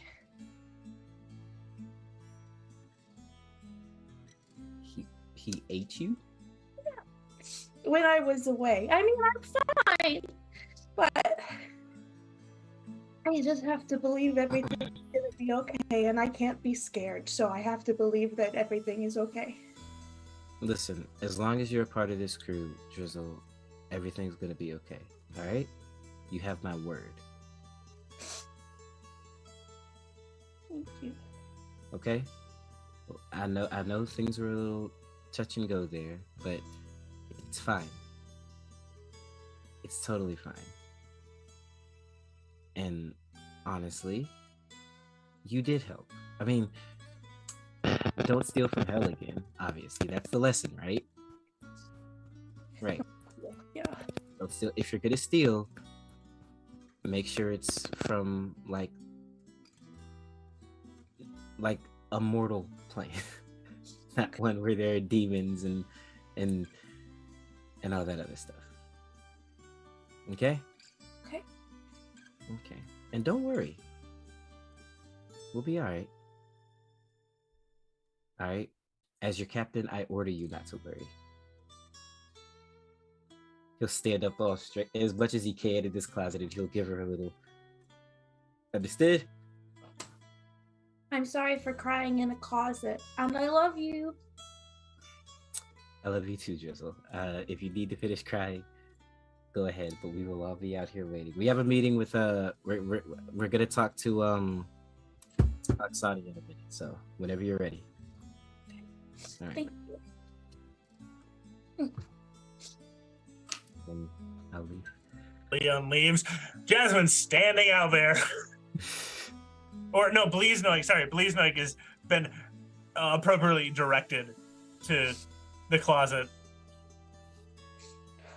I see Leon come out of the closet, turn around and close the door. Yeah. How's she doing? She's Drizzle, but she'll be okay. She seems to think that anything that she believes automatically comes true. We'll have to unpack that later. But I told her that we weren't upset with her, and I ordered her not to be upset, or not to. I ordered her not to worry, so she should be fine. It's a nice order. Well, yeah, I don't want you guys to have to worry. It's my job. It's your job to worry. Yeah, I'm the... Well, I can't be a captain without a ship. I'm the worrier. The worry. You were a captain before we had a ship.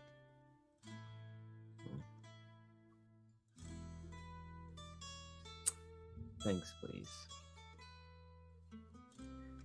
Once we get everything back, I'll see what I can do about making sure that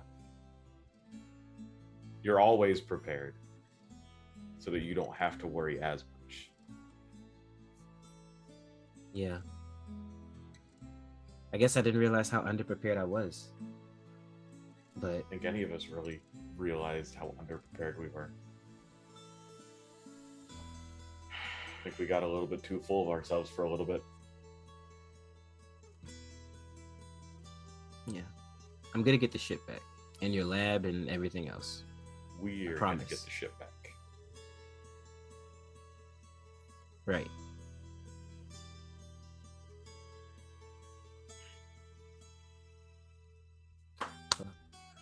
I will fly up so that I'm eye level with the captain, because I got these boots finally up and running, and I will give him a hug. Aw. I'll hug you back, bro.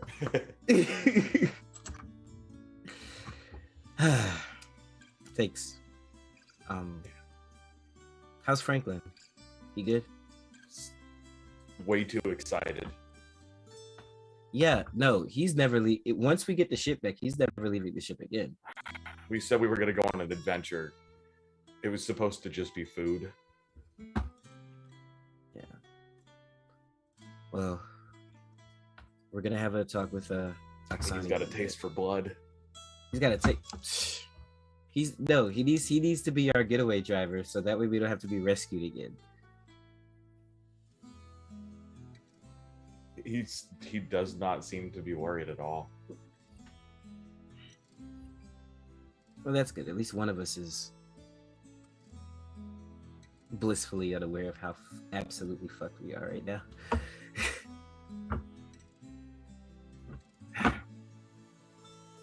But yeah, you can talk to Driz, make sure she's okay. Yeah. Yeah. All right. And thank you. Not a problem. Thank you. You can thank me after I get our ship back. Or after we get our ship back. There you go. I will,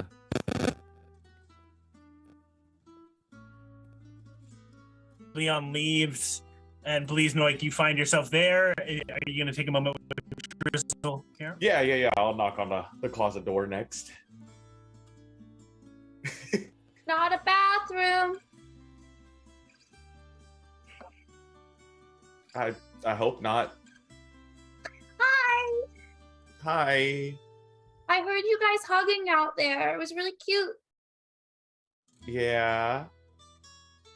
Can I come in? Yeah. Or do you want to come out? Yeah. And Drizzle will kind of.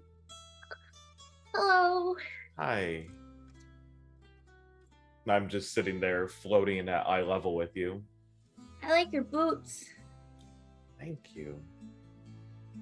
It's kind of nice to be able to look everybody directly in the eye now. Yeah. I found you kind of intimidating before, honestly. Intimidating? Yeah. From like the lower angle. It was like you were constantly going, sup. Oh, okay. Yeah. Get that. So, I think we might need to work on being a little bit more stealthy if we're going to be stealing. I mean, I think. More stealthy. Okay, yeah. I mean, I was gonna say I thought I did a really good job, but it looks like probably I didn't. That's okay.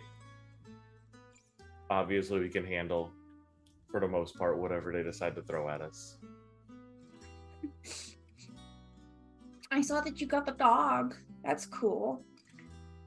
Yeah, it's actually going to be really interesting. I haven't gone down there to really look at it yet, but it should be really useful for us later on. Cool. And probably useful for this crew as well. Yeah, they seem like they have their stuff and their shit together. They are a tight crew here. It's pretty impressive to watch this many people actually work together. Yeah. I mean, I've been noticing that I kind of just do whatever I want all the time, and it doesn't look like they do that so much. Yeah, we definitely run our ship a little bit differently. Yeah. But it works for us. Yes, it does. It works really well for us. We work really well together, I think. We do. And we need all of us to work together. Everybody's being really nice to me. Which is nice. I appreciate it. That's very sweet. Do you need to use the closet? It's not a bathroom. Yeah. Did you want to talk about being stealthy or what's up? Yeah, we could talk about being stealthy. I also heard that we had a meeting coming up with the captain here. Mm-hmm. I've also heard that everything you believe comes to be. Yeah. Also, Franklin's talking about the void. Oh, yeah. Yeah, from the ball. Mm-hmm. So, did you have a question? Not really a question. I'm just here to make sure everything's all right. I've been gonna go check on everybody else, but it seems like they're all about to be meeting up with Laura's grandma.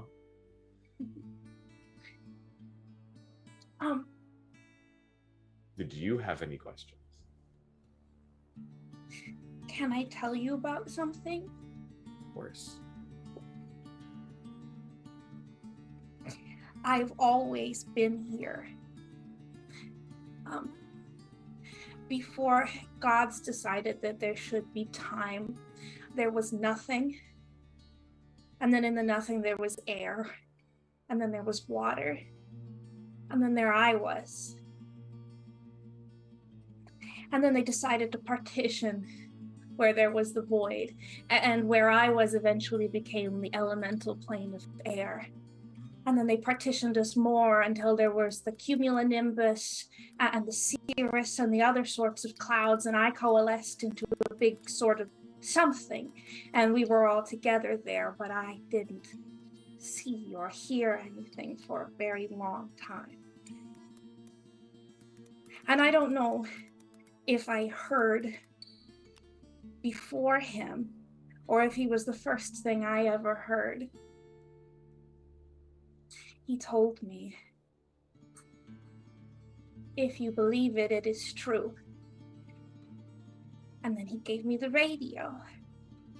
And I could hear the stories of where you guys were from the radio waves. And he said, if you believe it, it is true. And I could see how the light came across the plane of air and everything. And I could see and I could hear. And I wanted to do and be where you guys are. Mm-hmm. And he said, if you believe it, it is true. And then I was. And then I went to school. And then he gave me my little bubble buddy. And if I don't believe, I don't know what'll happen, but that's all I know, you know? I do now. Yeah. Sounds wild. I like it. He's my best friend. I wish I had a bubble buddy. Maybe. I mean, you've got your jet shoes and the dog and Frank. I do. But you remember a time before time? Kinda, yeah. Is this the void that Franklin was talking about? Maybe. I think that might be what's inside the bubble that's on the ship that the Academy has now. Okay.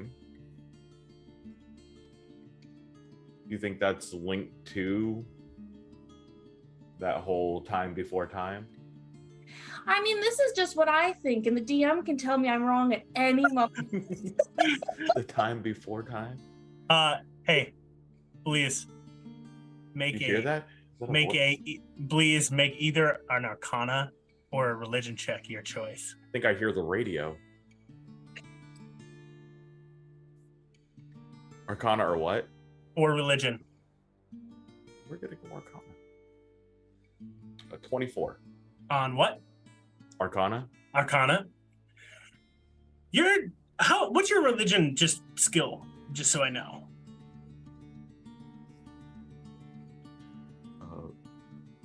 4. 4. All right, red. All right, cool. With Not a terrible. 24 Arcana, you're listening to Drizzle. And I mean, you're really knowledgeable. You're not in the same knowledge category in terms of like arcane, like magics. But again, like for science and the way the technology function is built, you're listening to Drizzle and you're smart. And as Drizzle is describing this experience of whatever it was before she even came into existence, you recall you and Felix as buddies working together on your experiments. And Felix also talked a lot as Felix was inventing the way to condense energy to make it disappear. Felix was talking about the void. And you see connections here. And you think for your second that you don't have the religious or kind of like religion not only is just like divine and like that sort of thing, but religion, thinking about like the structure of how the planes were built. You only have the magical weave style of it, like of knowledge. You would need to go talk to somebody who's really smart in religion to help you with this, to piece together everything. You know you're missing something. You know that the unravelings are the planes pulling apart and the void emerging. You know the void is a thing. And what Drizzle is describing and what is maybe in that marble are all linked. But again, you are missing the religious aspect of kind of, again, like what does the order of the planes mean with regards to that? You are missing that piece. I don't know, because I think I'm kind of scared because my best friend said that there was something wrong with the planes, and I'm worried I'm not believing hard enough because I haven't felt as scared since you remember when Felix left you, and it didn't matter how hard I was believing, you were still, you know. I'm worried, I guess. It's a reasonable worry, but I don't think you have to worry that much. As you two talk and console one another, we can come back to this conversation, but I'm going to drift away from it for a second. As you two find yourselves kind of settling with it, you don't have to worry as much. Jasmine, you are moving through the ship as well. You all are getting a sense as all of you across the ship are seeing as the crew is preparing the kitchens. Crew is leaving, they're setting out equipment, and you all are getting a sense that what you're going to do when you meet with Oksani is make cookies together.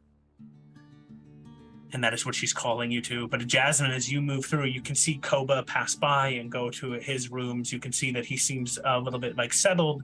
And Jasmine, as you were walking along, moving through the crew, you hear the crew whispering about something. All of the crew is saying that communications are down. And you keep hearing them say that over and over again, that the radios aren't working to talk with other ships across the multiverse. And then you all hear the radio waves enter the ship. We interrupt your regularly scheduled broadcast. The wars in the elemental plane of water between royal houses following the disappearance of water god Talos have descended into chaos. Odd reports tell of something having happened to the plane as a whole. It appears that this has damaged communications across the multiverse, and now we, NPR, the Multiverse Public Radio, are the only station left standing. Refugees continue to flee from the plane. Our last announcement from the representatives of the VB Foundation was, we hope to provide a swift solution to support those attempting to leave the plane and expect more from the Academy in helping this matter. We will stop at nothing until everything is safe and everyone is safe. That is the last report we received, and we've heard nothing more from that plane since the recent events. We are sending reporters there now to try to find out what's going on. Additionally, please be aware that hospitals in the Elysium plane, as well as all hospitals throughout the multiverse, are reporting widespread disappearances of liquids, healing potions, potions of all kinds, and seem to be in a crisis state. They are filled and are not allowing more people to enter them.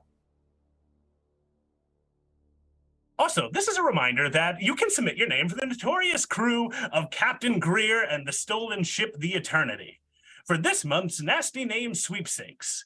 We've already received some amazing names and invite you to submit more from our amazing audience. Submit a submit a letter to the radio show for a chance to win our grand prize, tickets to Sister Margaret's Bath and Spa on Elysium. Currently, we have names like Scotty Fourfingers for the entire crew. We have the Evil Penguin Posse and Sanguine Raiders and Captain Crunch and the Merry Men. Submit more names within the chat and we'll take them in. This is NPR, Multiverse Public Radio on Mechanus. Thanks for listening. And as that radio broadcast pasts, Belize Noik, boop, boop, you get an email.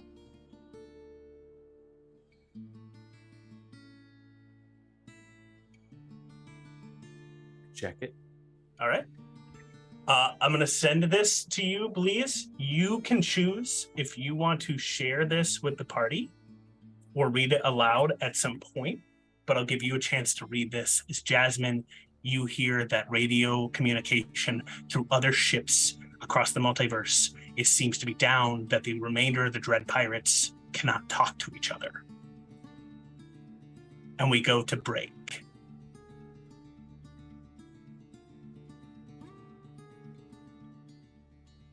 Stick around, gang. We'll go to break, and we'll see what's coming up after our break here. And we're going to make some cookies. Okay. Let me just take a second to put us to that. Oop.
Welcome Hello. back. Big Happy Dude. birthday. Welcome back. All right. We find ourselves back from our break, and a radio announcement has just washed through the ship.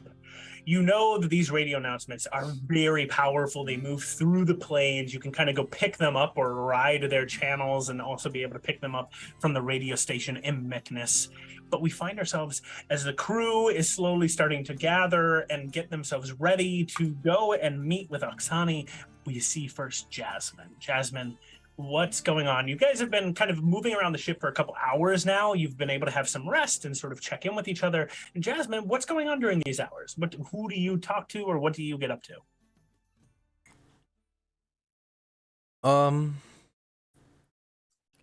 So I guess at some point she would want to go and find Drizzle. Obviously everybody's had a one-on-one with her at this point. I'm so popular when I'm sad.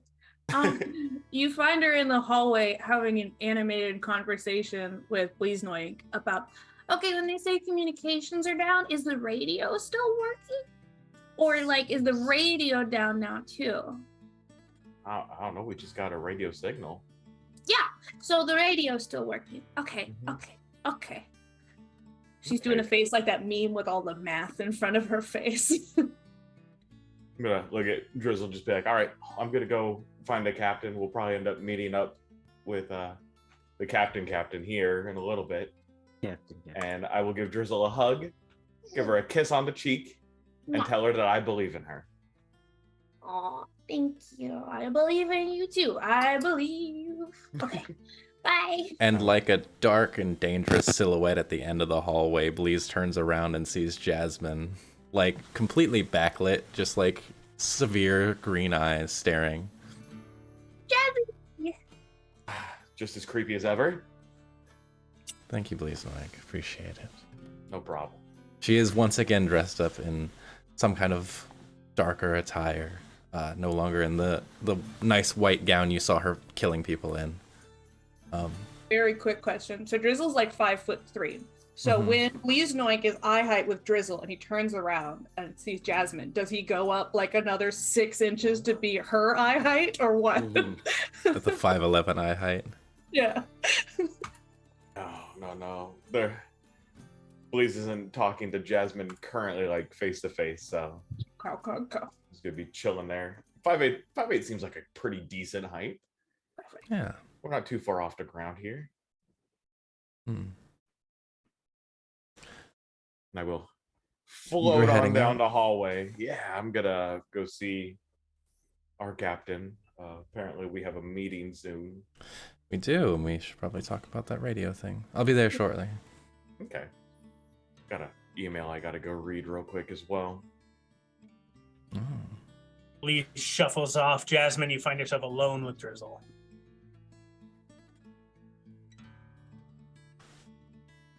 Very emotionless face regards you. I've been ordered not to be upset by the captain, so you don't have to deal with any of that. What's up? She'll walk forward, and the somewhat fitting leather boots that she's wearing kind of hit on the ground as she approaches you, and she'll reach down, she'll take your hands into hers. She'll she's not really holding them like, a mother or a friend might. She's holding them like studying your anatomy.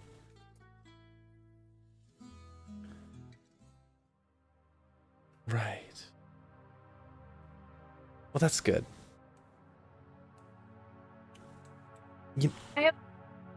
Oh no, go ahead.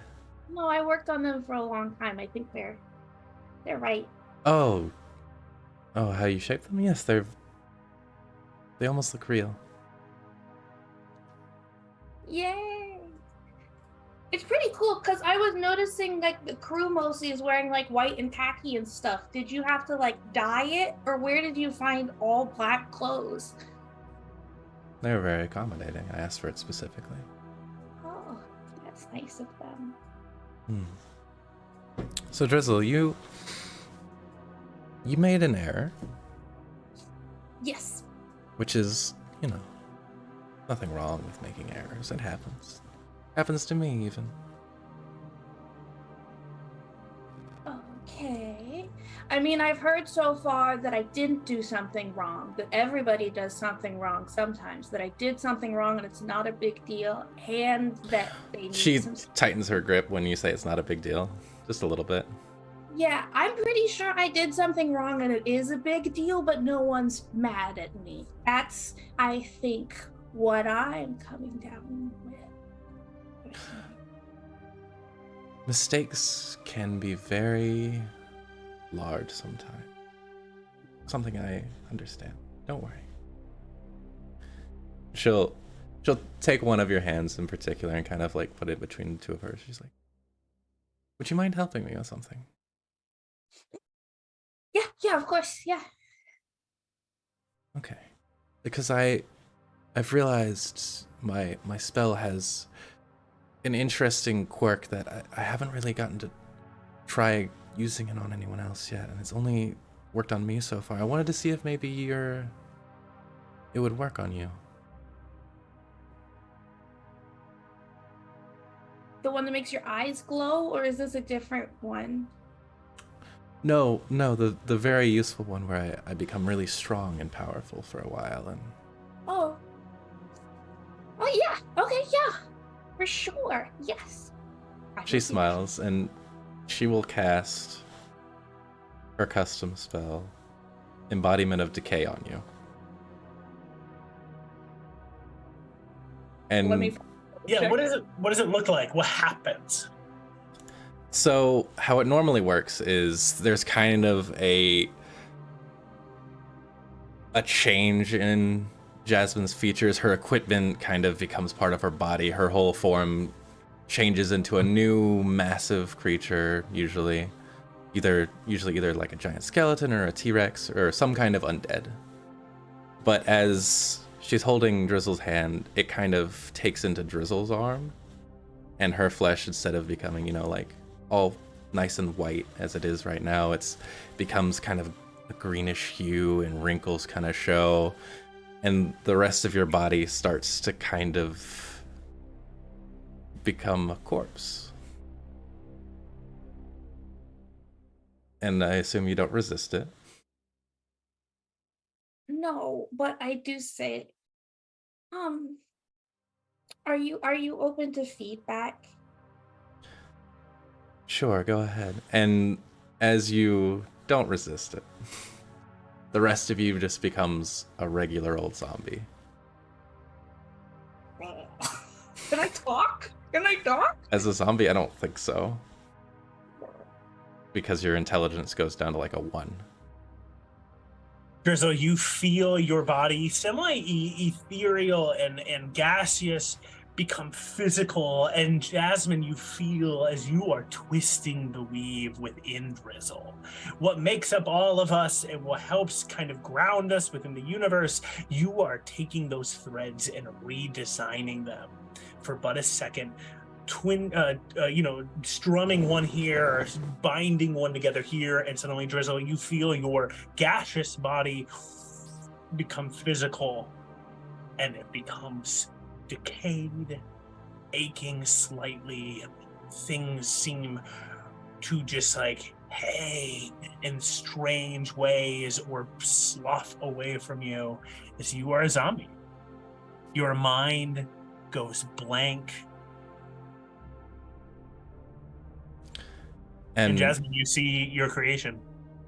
Yes, and I imagine Drizzle has been anatomically kind of human-esque for a while, so they had a heart kind of beating in the background, different things going on that are normal human things. And those all kind of cease to function while you're a zombie. Your heart starts beating and your brain stops working and your flesh stops feeling alive. It's not a bad look on you. You stroke your big fluffy hair. Not bad. And she'll release it. Okay. And it's pretty quick. It just kind of all like fades back out the same way it went in, all going back out the hand. So it works. Good to know. A little unpleasant the first time, right? Do I have to be ugly? Oh no, I mean you could be a gorgeous giant skeleton or a wonderful T-Rex or maybe even a blue dragon when I finish with this next creature. When we get it back, that is, since we lost it. She'll take your hand up again. I think I have an idea, but I'll wait until after we meet the Gilf. She kind of pulls you close and she whispers into your ear. I don't mind that you made a mistake. I don't even care about the things we lost. We can get those back. Things are replaceable. But if you recklessly endanger our captain like that again, you will answer to me.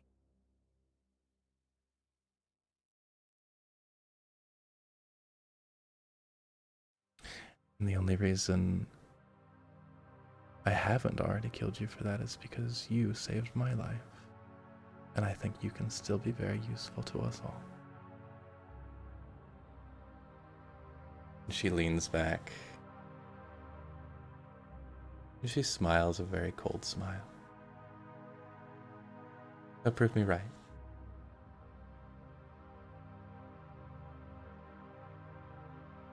I would. Drizzle's gonna use a little underneath her heels to go up a couple inches and give you a kiss on the cheek and go back down. I feel a lot better now, actually. Thank you. The hardest talk's out of the way. She takes your hand and she will gently kiss it back. As you were. No, I think we have a meeting to attend to, don't we? Yeah, I think so. And I think Noit got an email and Laura's been spending time getting to know her family, so we're gonna have a chat. I think. Let's go. Let's. Okay. I'm so scared for Drizzle. I'm like, I don't know what's gonna happen. All right, you all make your way, and are eventually all of you arrive in the kitchens. You can see that Koba is there as well, and you can see just rows of trays have been set out. All of the dry and wet ingredients needed to make cookies are sitting out as well. And Lore, you and Oksani roll in a little bit after everyone else has arrived, just chatting. A lot of time that Oksani has been intentionally spending a lot of time with you, just trying to be like, just tell me a little bit about yourself, you know, and trying to get a little bit of more about what it's been like to grow up and hear things that she hasn't been able to hear from you as you both roll in for a second. And then Oksani, you see, again, Oksani, kind of timeless. You can see her salt and pepper hair has been swept to the side. You watch as her wheelchair, she wheels it up to one of the rows in front, kind of like, imagine like the head seat at the table where there's been a cooking tray set up for her, and you hear the sound as her wheelchair props her up a little higher so that she can see you all a little bit more easily. And you can spot the eye patch that sits over her left eye. Very much kind of like the same type of vibe, Leon, as to what's happened for you in terms of just like losing an eye at some point in time. And you can see little bits of scars and other things covering her face. And it strikes you all just how long she's probably been at this type of work and how long she's gotten through the world. And as she smiles, she says, "So good to have you all here as guests on my ship. Thank you all for being here and being present. Leon, it's so good to see you finally in the flesh. I've heard so much about you and your exploits, the exploits of your crew. Drizzle, Lore, Bleasnoik, and Jasmine, it's a pleasure having you. I'm so excited. I'm sure you have a lot of questions. And I'm sure you might have heard the rumors moving about the cabin that I just caught wind of. It seems that communications have been shut down from the other dread pirates, and it seems any ship across the multiverse. We're trying to figure it out, but just know that we don't know what's going on yet. I want to first let you all ask any questions that you might have, and must get some things out of the way. My cookies take some effort to make, and so we can do that after some of the bigger questions are out of the way. Well, first of all, since I don't know if any of us have formally done this yet, thank you for saving our lives, Captain. Not a problem.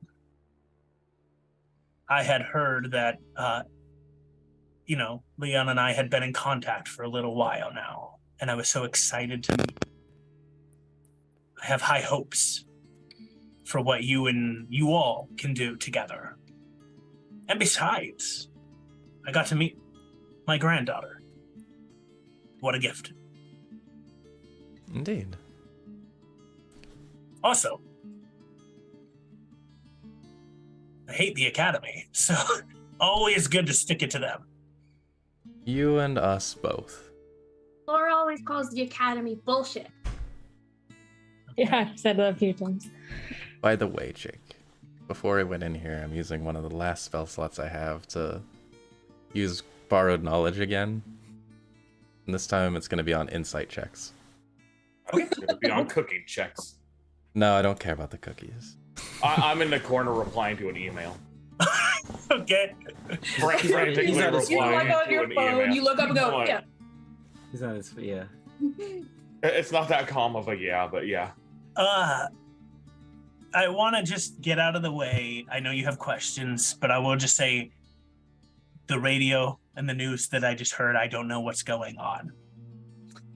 So I'm also in the dark. But any other questions you have, and eventually I have a favor to ask of all of you. Where are we going? Right now, we are just traveling out in the open astral space. If possible, with communications being down, I will probably eventually turn to head back to the Dread Pirate Hold. It's not a good idea. It's not a good idea.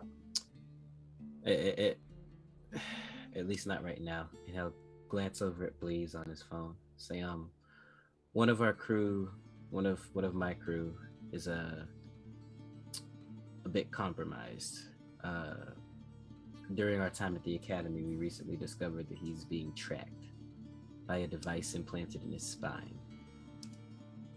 Wherever you go, as long as we're on your ship, your son will be able to find us. I hear somebody say something about my spine. We're talking about your tracker. Yeah. We were going to get it taken out in hell. Now we're out of hell. Do you have a surgeon on board? Our ship doctor should be able to see you. Excellent. I'll help if I can. Great. We've been told it's attached to the spine, which makes it a little bit more dangerous to take out. Our ship doctor is quite good, and she is capable of summoning celestials, so she may be able to summon an assistant of some kind to assist as well, in addition to you, Jasmine. I'd very much like to meet her. Sounds interesting. Thank you, Leon, for letting me know. The least I could do. The Academy is so good at filling our ranks with spies and turning us against each other. I cannot stand it. Just a heads up, we have reason to believe that they might also have a ship that is able to be invisible for short periods of time and has Githyanki teleportation abilities. Is there anything else we requested for this ship? Yeah, that's our Anti-scrying abilities. Yes, I was wondering once we had pleasantries out of the way if there might be an effort to retrieve said ship, because leaving it with the Academy would be likely a very dangerous move. Well, what you're telling me is that there is a non-detectable, invisible teleporting ship No, flying around. it shouldn't have been finished by the time we left. Okay. They only had Good. half the time to install the repairs we asked for. We don't know how much of it they got done. I predict that they'll take that ship, the Eternity, right? The warship, yes. And return it back to the Academy to finish their work on it, and also probably build more. So we should intercept it before it gets there. Possibly. And with communications down for everyone, it'd be very hard for them to call for reinforcements. They did have an entire fleet near it when we were leaving Dis. It could be a risky move for sure. The best chance would probably be to board and take control of the ship and then use it to fight our way out. Probably not with your crew, as they are needed on here. Captains, if I may, I don't want this to be the result either, but we have to entertain the possibility that if we can't get a hold of that ship, it's better than no one has it. Oh, of course. Agreed. Or at least the teleporter on it needs to be dismantled in some way. Blaze is good with bombs. The fact that they might have it, we can figure out something. We could try to intercept it. If we go, I might be able to go and make contact with one of my Githyanki allies, and we might be able to use their ships to assist us too. Again, the fact that communications is down is making things a little harder. I mean, but with the, and you said you don't know anything about this. I don't really know how anything works. The only person I know who's ever been to Mechanus is on his phone right now. But it sounds like the radio is still working. Yeah, the one in Mechanus? Yeah, that Yes. Mechanus is still up and running. I mean, is it possible? I know that like specific walkie-talkies and interpersonal radios use specific waves. Would it be possible to send messages just to specific groups of people via the radio? That was what I was thinking too, honestly. I was thinking that if you could get access to the radio on Mechanus, you could probably send a message out to anybody. Would we have time to get there, figure that out, send for help, and then intercept the ship, though? Be a risk, but we could try it. You do have a fast ship. I don't think intercepting the ship is possible right now with what we have. Well, I mean, We're if not we gonna- found some We're not allies. gonna put Oksani's crew at risk. No, it'd be our crew at Our risk. ship. It would be everyone's crew at risk because someone needs to get us in there first. Yeah. I'll say right now, I think let's put it on the table as something that we can maybe bake and think about together. But I will say, knowing that the Eternity is now back in the hands of the Academy, every ship that is against the Academy is at risk. And so for me, responding to that issue may be of a high priority. Very well.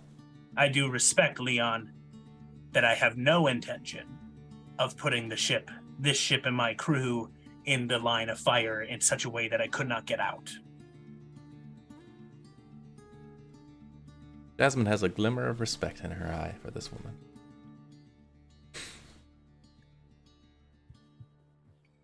Anything else? You know how we got the Eternity? I heard. Well, do you think that would mean anything to anybody? I think if you told the truth, it would.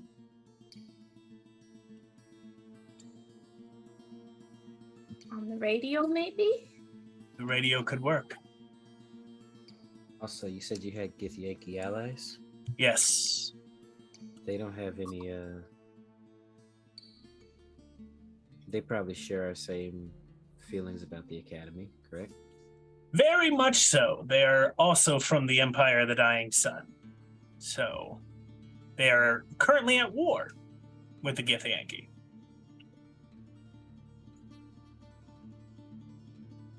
Could we ask them for help? Sure. Setting a course for Mechanus. Mechanus. Asking them to help us get to Mechanus. If they can get us there faster. Do we need their help to get to Mechanus? No, I'm talking about storming the academy. They could be interested. I want to just say, at this moment in time, I'm going to give you just a little glimpse as to what's going on. There were 7 of us who were Dread Pirates, and recently one of us died. The Academy ambushed. And you all recall that ship you saw destroyed that you had stole scrap from.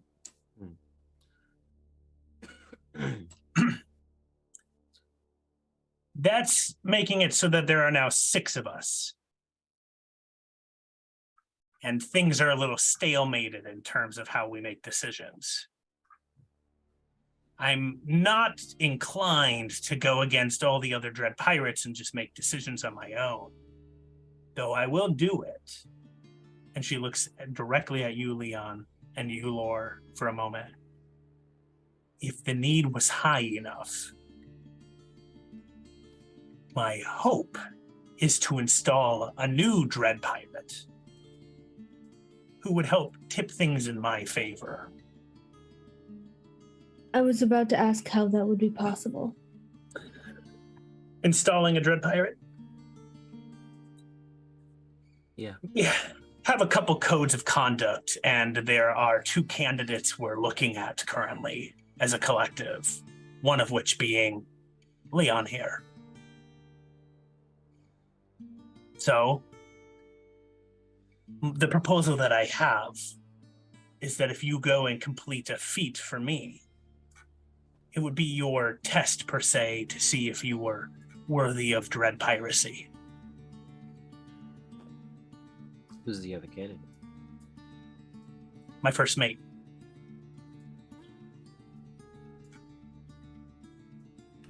Have we met them? We haven't met them. You have met the first mate. The first mate's been really polite, kind of staying out of the way currently. But you've met them, yeah. They're like super polite, extra kind. Gonna be the nicest Dread Pirate. The nicest. Well, I'm sure if he serves under you, he's quite capable. Your crew have been nothing but wonderful to us, Captain, but are you sure that us contesting that won't create animosity? No. Good. I mean, that might be just between you and my first mate, but you can sort it out yourselves. I'm sure we can. So what do we need to do? Well, I want you, if you're willing, unless you propose something equally useful. Before all radio communication faded, I had intercepted some messages coming from Balthazar Brand, who I'm sure you know. We're familiar. Talking about an artifact on the elemental plane of water. I want that artifact. Of course you do. Didn't we make some sort of a deal I with message, yeah, I messaged Leon. Pretty sure our contract with that is still binding. You cut a deal that says that if you are within 5 feet of the artifact, it immediately appears to Brand. Members of our crew. Members of your crew. Yeah, members of our crew are the ones that has to get it. Or if the first mate gets it, then they become the Dread Pirate, right? Is that how this works? You know, Hang on, who's a member of the crew. one more time. You know who's not a member of the crew? The fucking dog. What? The metal robot. Oh, The Mechanist crawler. The Mechanist crawler? Mechanist crawler. If we can program that thing, still counts as us getting it, right? As long as we stay 10 or more feet away from it. Yeah, in theory. I mean, There are other options. Brand bound the 5 of you and Franklin. There are other options.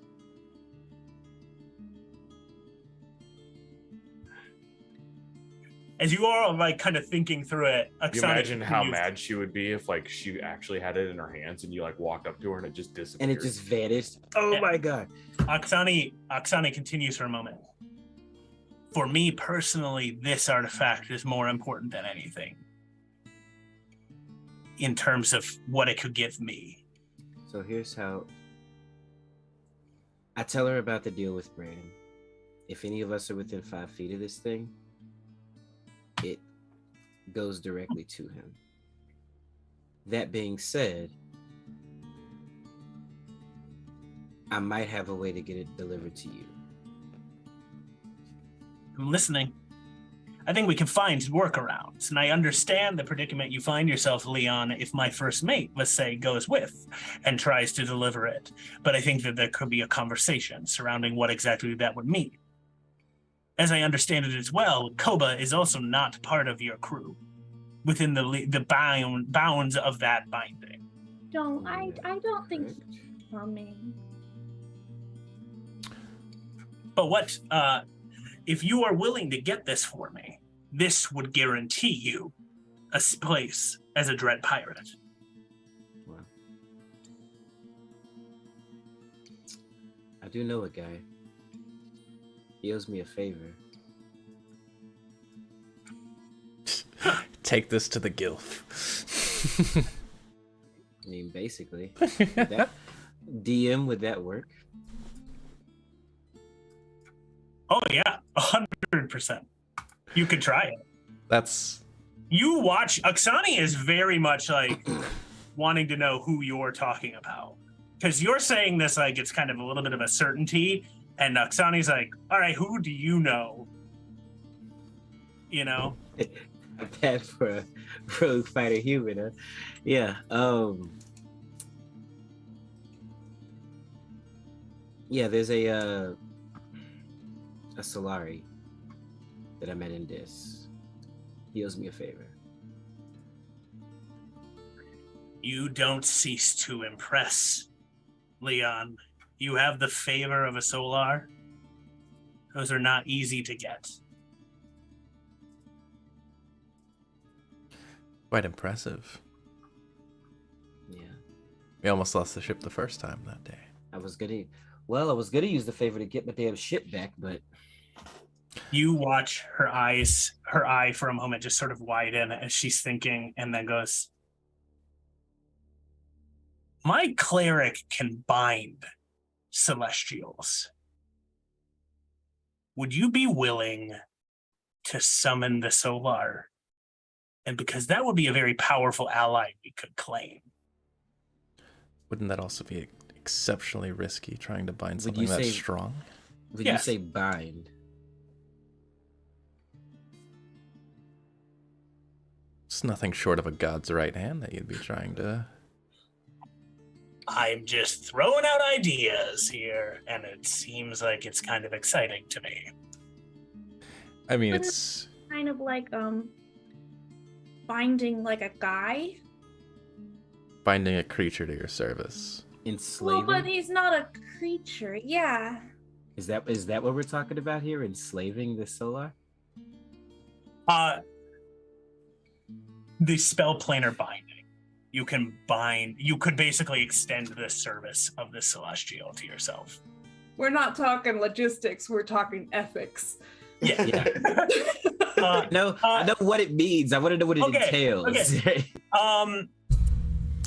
It doesn't have to. It could be a fight. It could just be a deal. Like you could cut a deal with the Solar, right? But the spell would need to be cast to extend the service in some way, shape, or form. But it doesn't have to be one of like. Out of character, I want to give Jake so much shit because I was going like, well, technically the deal he made is everything he owns. And I was like, doesn't he own his body? Don't we now own a soul? And Jake was like, I'm not going to entertain that. That's slavery and that's disgusting. And now Jake is going, what? Enslaving the soul? How dare I? It's different when you do it, huh? No. It is problematic in some way, shape, or form. Though we can find some way to maybe not make it as bad. Even if it Honestly, works. it doesn't sound too bad. Will he still have like, will he still be himself? Yes. Because For 24 hours, he'll be indebted to you and have to follow your words to the letter. That's fair. However, if he is hostile towards you, he can try and twist your words to his own ends. He's not hostile towards me. He might be if you planar bind him. I'm presenting The options. cleric planar binds him. He would. You're in. What? He has pleased human intelligence, right? He's not going to go, He oh, is well, not extremely mad at intelligent. Even if it worked, because he's a very, very powerful celestial, it could easily go wrong. I don't think it will. You know, it's just a 5th level spell, right?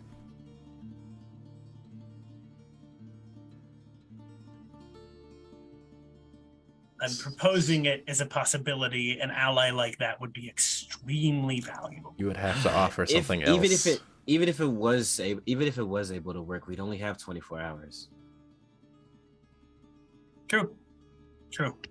You would. Maybe it's a bad idea. I know that I could get him to grab the artifact and bring it to you. Okay. That is what we have right now. We can't be anywhere near it because if any of my crew is, it teleports directly to Brad. Once you have it, put it somewhere safe. Oh, I will. And then we can talk about what is it? It's going to be my question, actually, yes.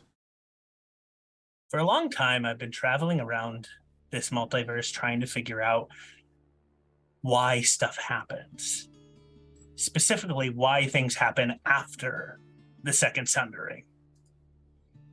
Mm-hmm. When that sundering occurred, powerful heroes rewrote the tablets of fate to create the new pantheon that exists. This artifact is one of those tablets. We learned about those in school. Oh, I'm glad they're teaching that. I'm surprised they teach us anything that could give us some form of agency. Me too. But then again, a couple of the professors weren't so bad.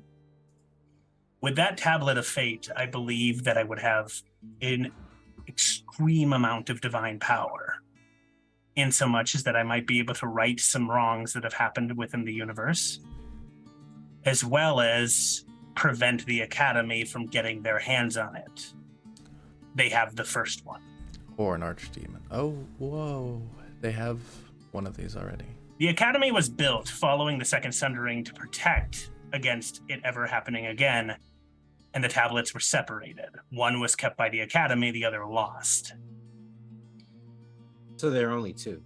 There are only two, and with both you can rewrite the pantheon of the universe.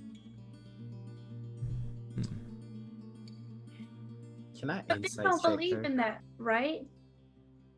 Well, Can I insight check her? Yeah, go for it. I'm going to do that too. Yeah. I don't think I'm Oh, they're great. insight I'm not checking. great at insight. Yeah, Deanna, what do you got, Dizzle? They don't believe in that, though. The Academy, or at least they taught us they didn't. They didn't think that things should be changed. Wouldn't No. we? But think about it. If they get their hands on this for a moment, what they'll do is prevent anything from changing ever. But They if could you change rewrite. it, won't it open it back up? I don't know. But I think what they're going to do is establish utter domination and order through the tablets of fate if they got both. As Lorfan sees fit, huh?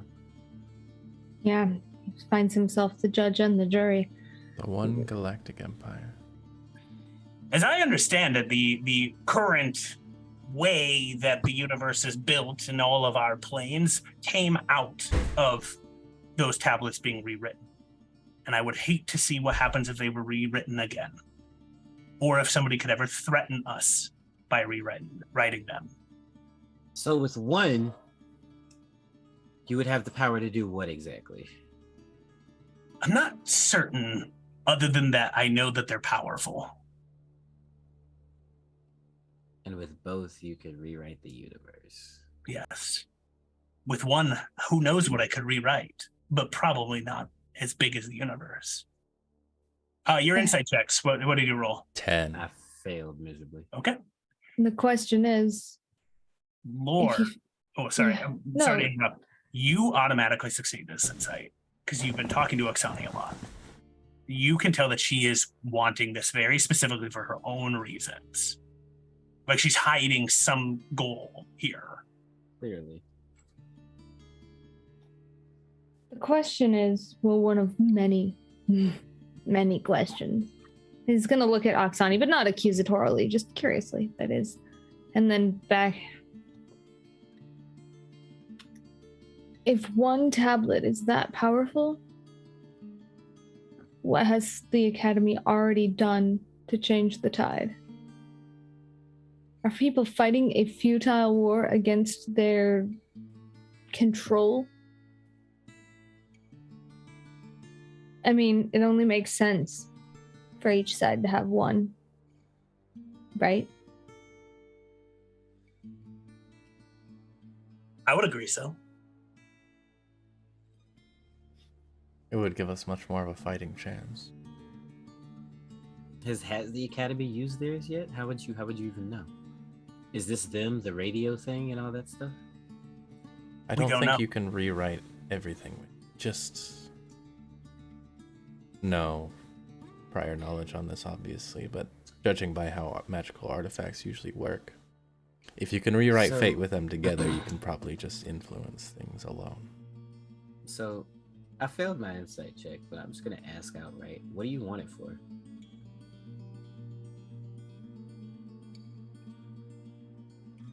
Not that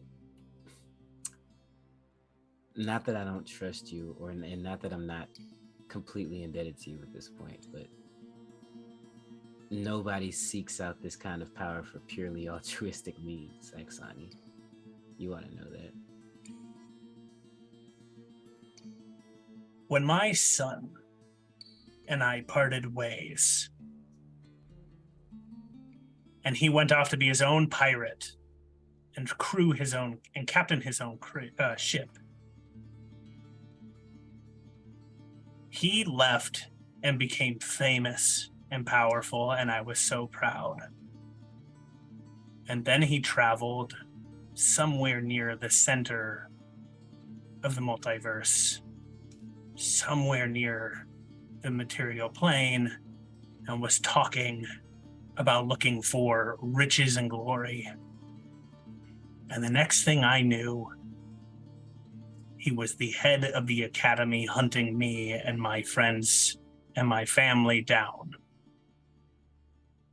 I want that tablet so I can learn why. Do you think the tablet is what made him do that? That's what it sounds like to me. I don't know. And you see, all of you can see this anger burning in her. And Lore, for the first time, you're, from some of your conversations, recognizing she is a paladin of vengeance with the sworn god of just avenging her son in some way. Like she's bound herself to that oath. Lore looks just, I think Lore had that realization that maybe the tablet did influence her father and has just looked kind of dumbstruck since then, but like is starting to just kind of nod, just hasn't said anything really, but it's just,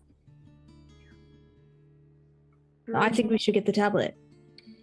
So if the Admiral was influenced by the tablet, then who's pulling the strings behind that? I don't know. Interesting.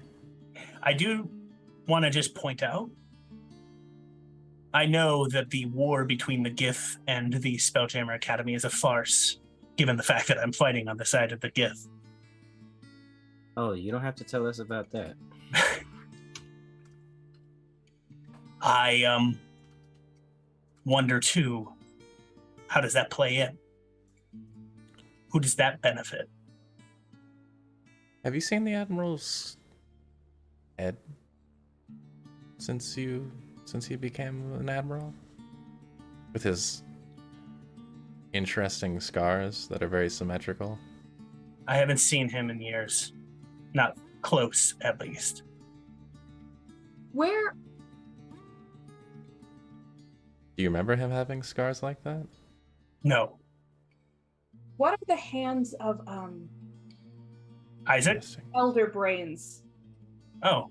Or what are teachers' hands? That's species. They're four Mind fingers. flayers. Mind flayers. Yeah. Does he have 2 scars like that?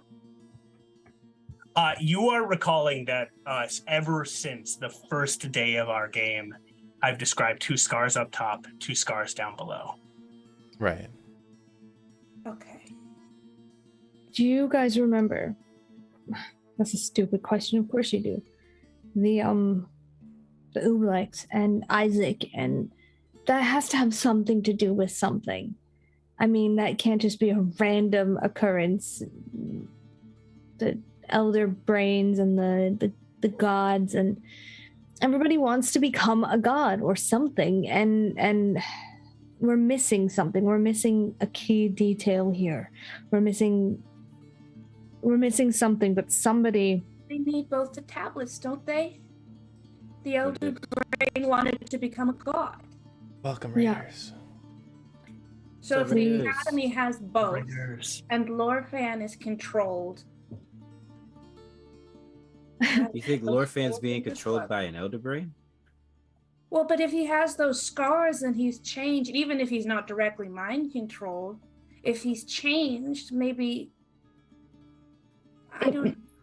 Drizzle's right. It makes and Captain Oksani, and it makes sense.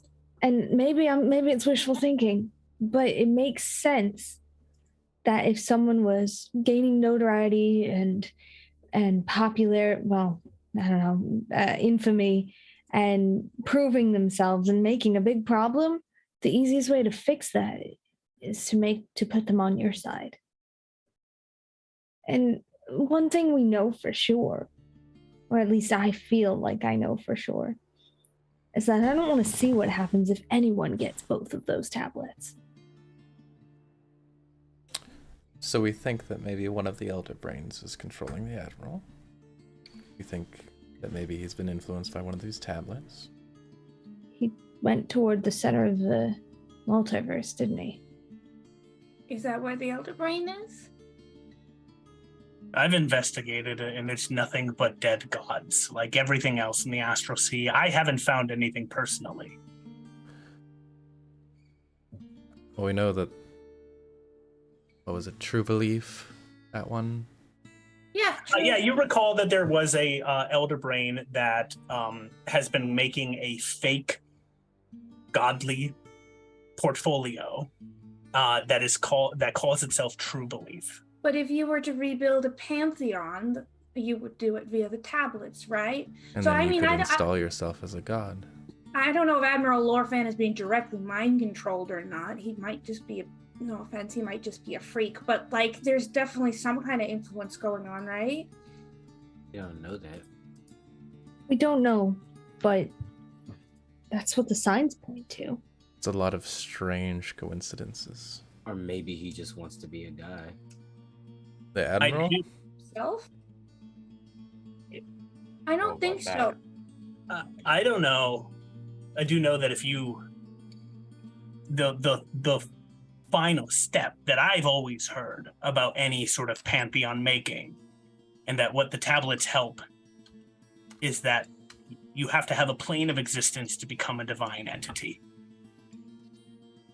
So You have to have a plane, like you have to You- own a plane of a existence. plane must be built for you. There used to be so many, and it used to be chaotic. The unravelings were moments when the planes collapsed in on each other. And then in the rewritings, or in the settling of things, the planes became ordered again. We have the number we have now, and we have the gods and the seats that we have. There used to be more. There used to be more. Is that what? No. That's what the bead is for. The void ball, right? Couldn't you use that to, if you opened it up, right? It would make something new. Oh, we've neglected to A new mention plane? that interesting article we had on our ship, didn't we? Oh yeah, we have a void. Hopefully they mistake it for a paperweight. There's a particular stone that has been proven to be able to negate energy and open wormholes on aboard our ship. It's hidden in my laboratory, but not sure how long it would take them to find it. You watch Oksani kind of thinking through this. There is a plane that exists. If you consider each plane its own reality, and you consider the astral sea, the space between that, the astral sea in and of itself, and the weave is a plane. But then there is another plane that I've heard of called the void. It emerges during the unravelings, and I have no sense that there could be somebody who I don't believe there is a divine being that rules it, because it doesn't exist within this space. So maybe the brain is trying to control that. That does bring me... That's a lot of assumptions, yes. But that does bring me to what's happening to the water plane, actually. I had some ideas about that. As you bring that up, you all look, and Oksani's like, we should make cookies at some point in time here. We should. And then you look, and all of the eggs and the milk, the liquid ingredients have since vanished in your conversation. Can I try something? Oh, dear. Yeah. I'm going to try a spell around a jug of milk. It's called air bubble. I'm gonna make a bubble around the jug of milk and around a mixing bowl and see if we can pour it and it'll remain. It's only it's filled with fresh air. Nothing can, you create a spectral globe around the head of a willing creature you can see with the range. The globe is filled with fresh air that lasts 24 hours. Nothing can suffocate in there. Welcome, it's just Raiders. It's a nice little atmosphere in and of itself. What up, There's Disco? some freaky stuff happening. We're doing some science with milk. I'm just gonna, Bubbles. I'm just gonna gesture for my little buddy, just big in my hand and just. You Put 'em hear Drizzle as you summon this bubble. You wrap it around the milk. You hear as you the voice say, "If you believe it, it is real." Does anyone else hear this? It's always Drizzle. She told you guys. How have you guys not guessed that it's true belief? I asked Jake about that first day, and he was like, I haven't guessed about it because I haven't heard it, but So we're having a conversation right now. You are doing this. What does Drizzle believe? I think it works. Why wouldn't it? Milk pours from the carton into the bowl.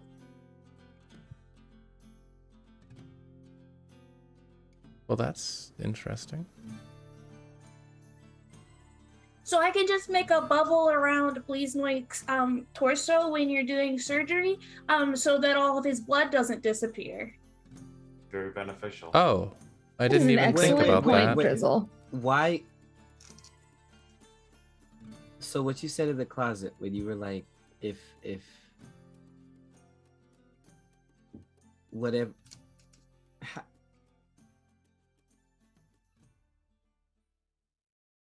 How did you do that? I thought about it and then it worked. Insight check. Have you Well, it's a second level spell that I've had since character creation, have you and it's called Air Bubble. yeah. Have you always been able to do that? Well, okay, no, not since character creation, I guess, because I wasn't able to do it back when you guys were getting gassed out. Admiral Lorfan tried to gas us when we were in a basement one time, and it wasn't great. Yeah. I didn't know how to do that yet, but we all jumped into a portable hole. It's a long story, but I know how to do it now because I just figured it would work, you know? Yeah, but why did the liquid come out when the liquid had disappeared? Because of the bubble. Because of the bubble. But Jake, had it disappeared? Yeah, that And then carton was milk came empty. out. Yeah. Oh, well, Magic. I thought that So there was you no have- milk in it. So you have reality altering bubbles? Oh, well, there was milk in it, and then it's in the bowl. Jasmine, make an Arcana check. They believe. You can Yeah, see me no, like because straining the to jug- like. Because the jug was empty before you put the bubble around it, wasn't it? Oh, maybe there was another Can jug someone of give me milk. luck? I need luck right now. Can someone give Jasmine, me you luck? need. Hang on a second now. Drizzle's really playing off a full-on fucking magic trick that just happened. Hey, Captain, do you have any solid alcohol anywhere? Have any solid alcohol? Well, What? because I'm presuming all of the liquid alcohol's gone. She looks around and is starting to kind of wheel around and look for the alcohol. Okay. Yeah, what do you got? My Arcana was rolled pretty low, so that's a 13 total. You are not fully certain. You have a hunch Drizzle is doing something innately that Drizzle is not maybe aware of that is altering the weave in reality. Okay. I mean, got that part, but she also sees plane of water dying, all liquids disappearing.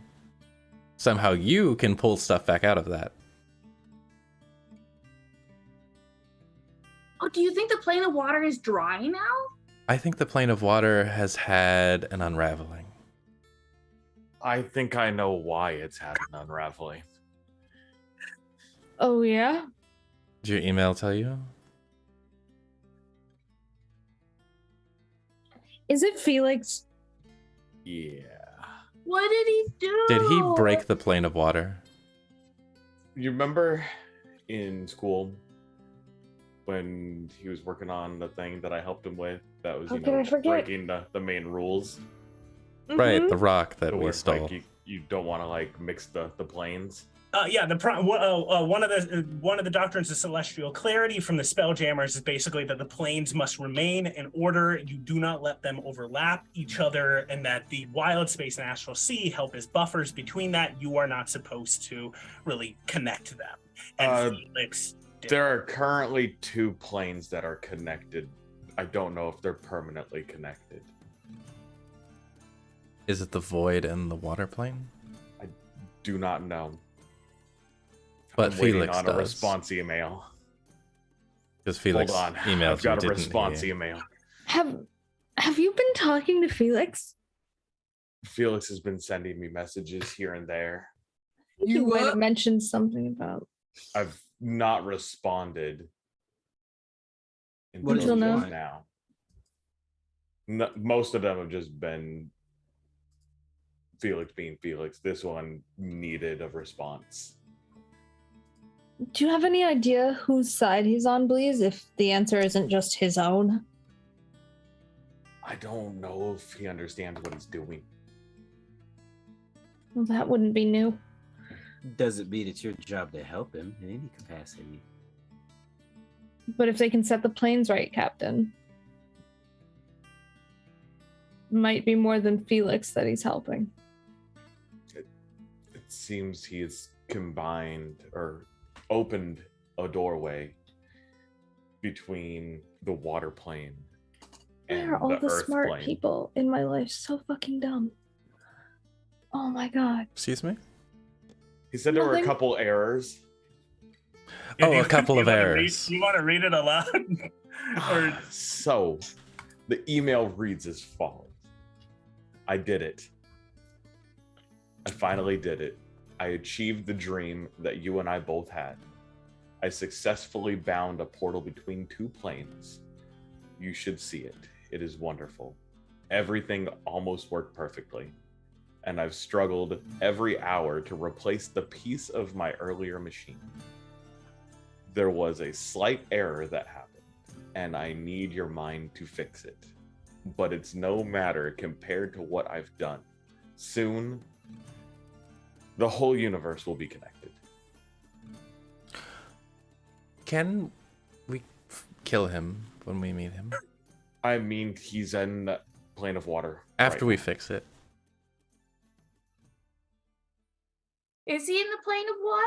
He's in the plane of water right now. Oh, yeah. Well, that's I on our think- to-do list, isn't it? He suffers from a problem that seems endemic, which is just because you can doesn't mean you should. True. It's terminal. We'll have to finish him off before he suffers too badly. I want to just point out, because I'm sitting here and you are having a revelation of some kind. Yeah, Professor Xana. So Felix is the ex-boyfriend of Bleeznoink. He let him die one time, and also it had the first doctorate ever at the Spelljammer Academy and sucks. Got Is it. there other information? Did you have to mention that part? No, that's fine. So what I'm understanding is that this fool has done something in the elemental plane of water, Which is causing it to collapse in on itself, from what we can tell, yes. which puts at risk the refugees there, the VB Foundation, potentially others. Possibly everyone, if all liquid is disappearing from everywhere. Yeah, is it just going to the plane of Earth? I don't know anything about the plane of Earth. Is It's... it dry? Not anymore. I wonder if it's just making all of the water base, making the elements of water just unstable. Jasmine's gonna come over to Drizzle.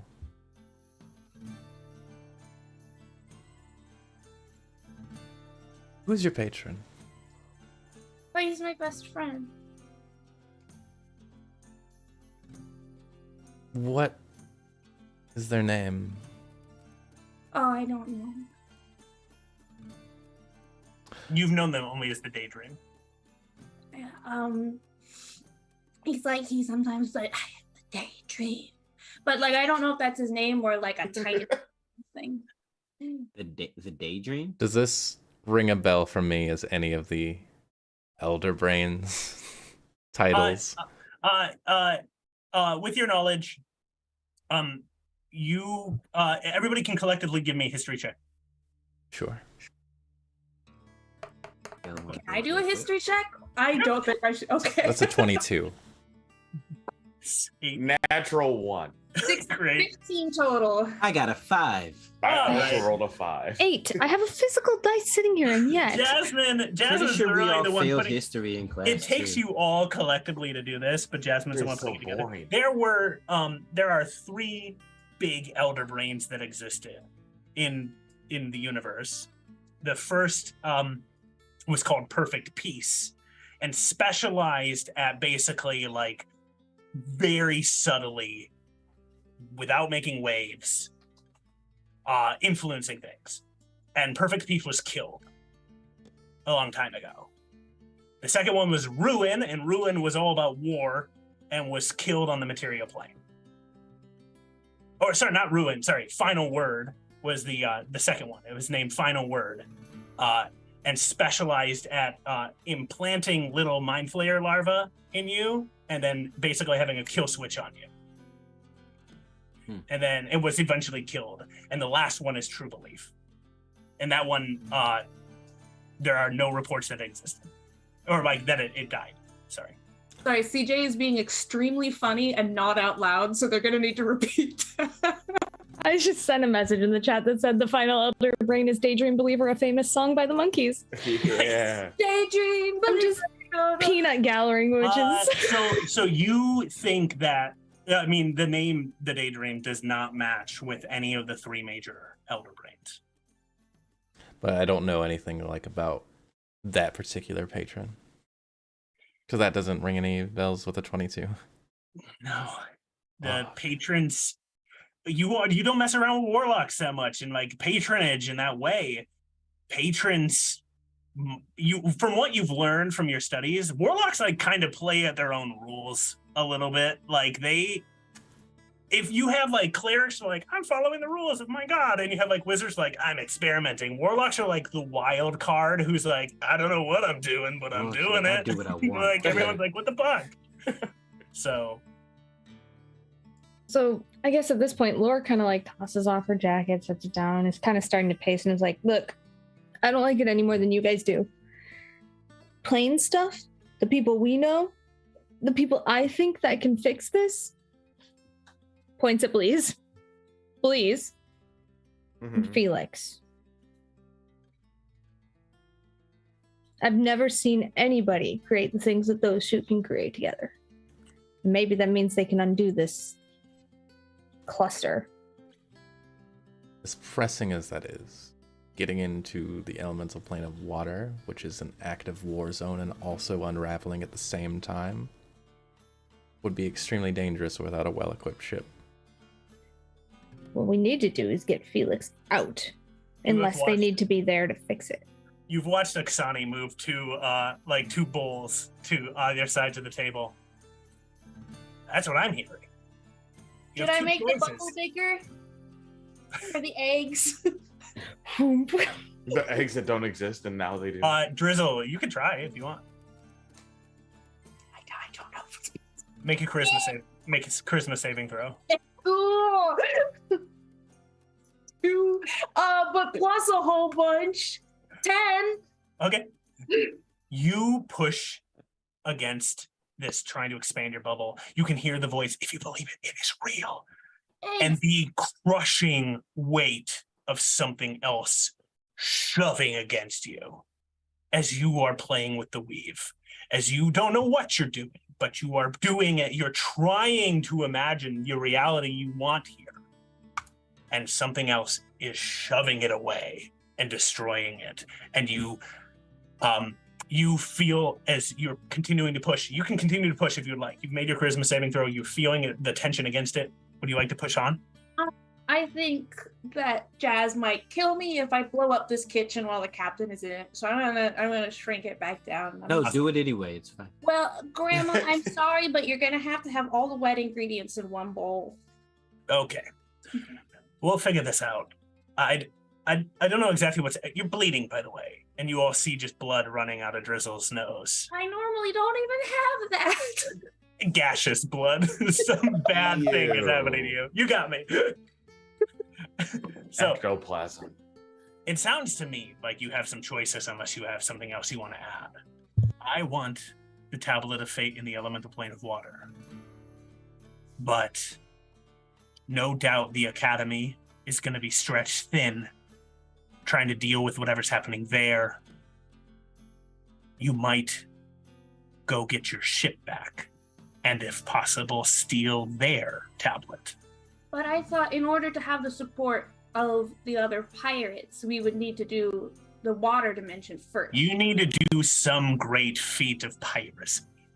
Would getting the can't ship even back count as a contact. great feat of piracy? Sure. Wait a second. We can get within 5 feet of the tablet that Lorfan has. Would that activate in the same way, though? Let's send it to... I have a potentially off-the-wall idea. Okay, let's hear it. Please. Felix is already in the elemental plane of water. What if we get Felix to retrieve the tablet and get the Solar to retrieve Felix? Putting a lot of trust in Felix, aren't we? Well, does he want his bacon saved or not? We know where his ball is. You don't have to tell Felix what it does. We need to help Felix fix whatever he's Felix fucked. probably knows what it Yeah, does. already. he needs us. To unfuck it. He needs me. But does he the need plane of you water. there? Yes. Because that's where the gate is.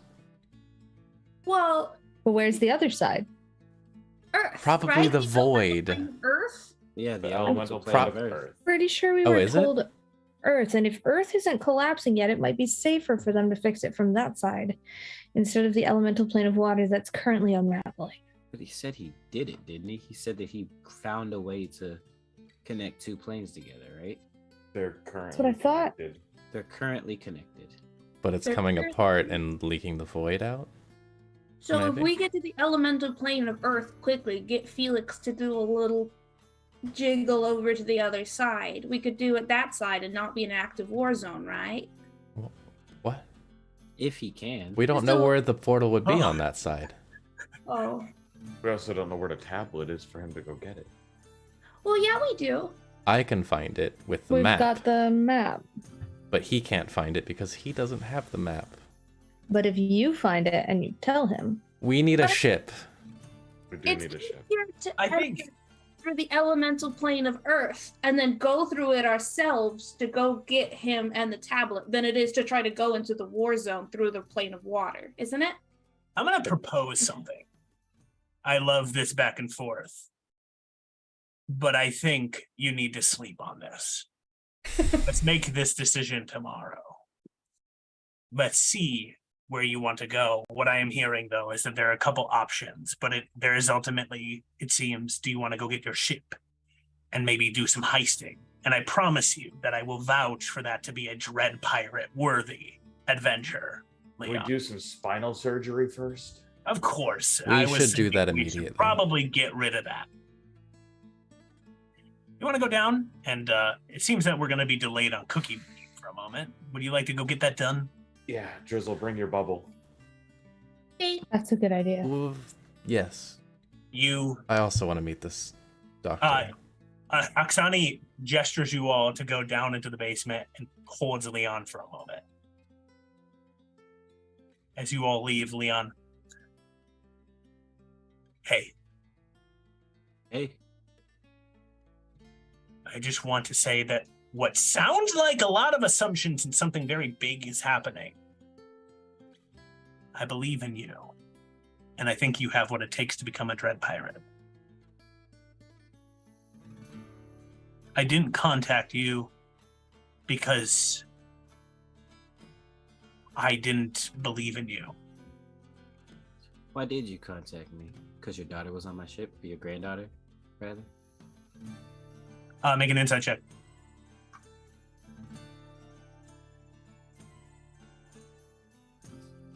It's a 9. You don't know how much of it, but you can see hurt on her face. Oh, I contacted you because you inspire me.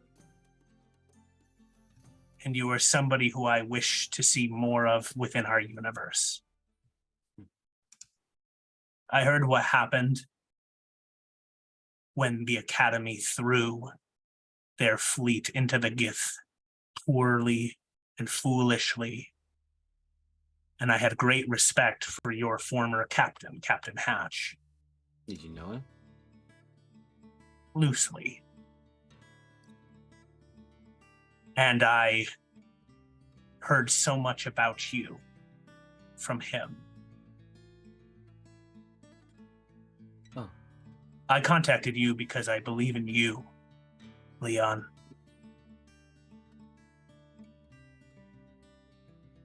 The fact that my granddaughter was on your ship, just between you and me, was also a pretty big surprise. I knew she existed. I didn't think she was serving under you.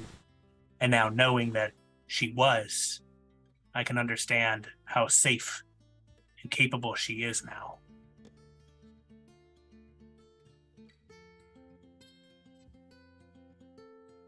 Thank you for saying that.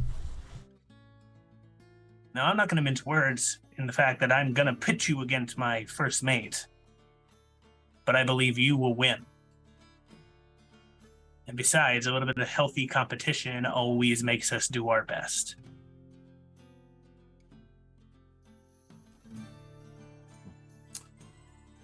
May the best man win.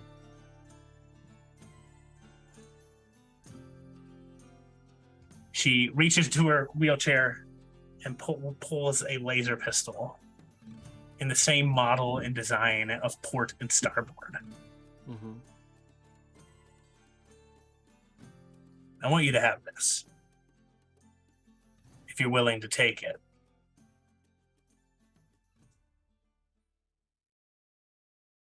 Why? Because when two captains meet each other, I think there is some exchange of mutual respect through gifts. And I want to give you this one to show my respect for you. I'll take it. Your crew was standing there under the assault of 3 different forces when I arrived. And through your tactics and the capacity of your crew by which you've helped hold it together, you all survived and you are here. And that is respect-worthy. Could have been worse. It definitely could have. And I think you and I have some common goals.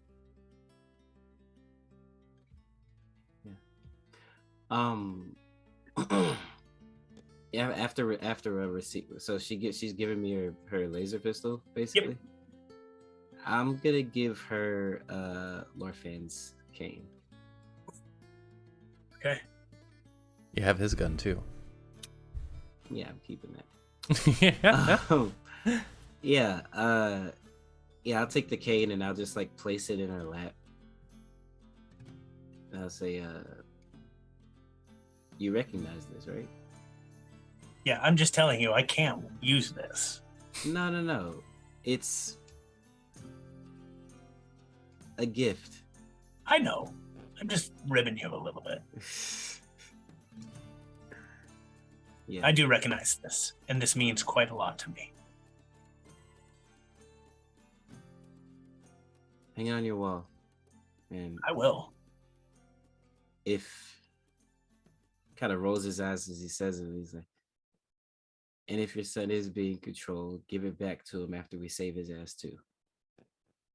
Okay. Just between you and me, you don't have to necessarily save him. I want to free him from whatever's happening. And if that means by killing him, I will. And I allow you to do the same. He's done a lot of bad in this world. But he's also done some good.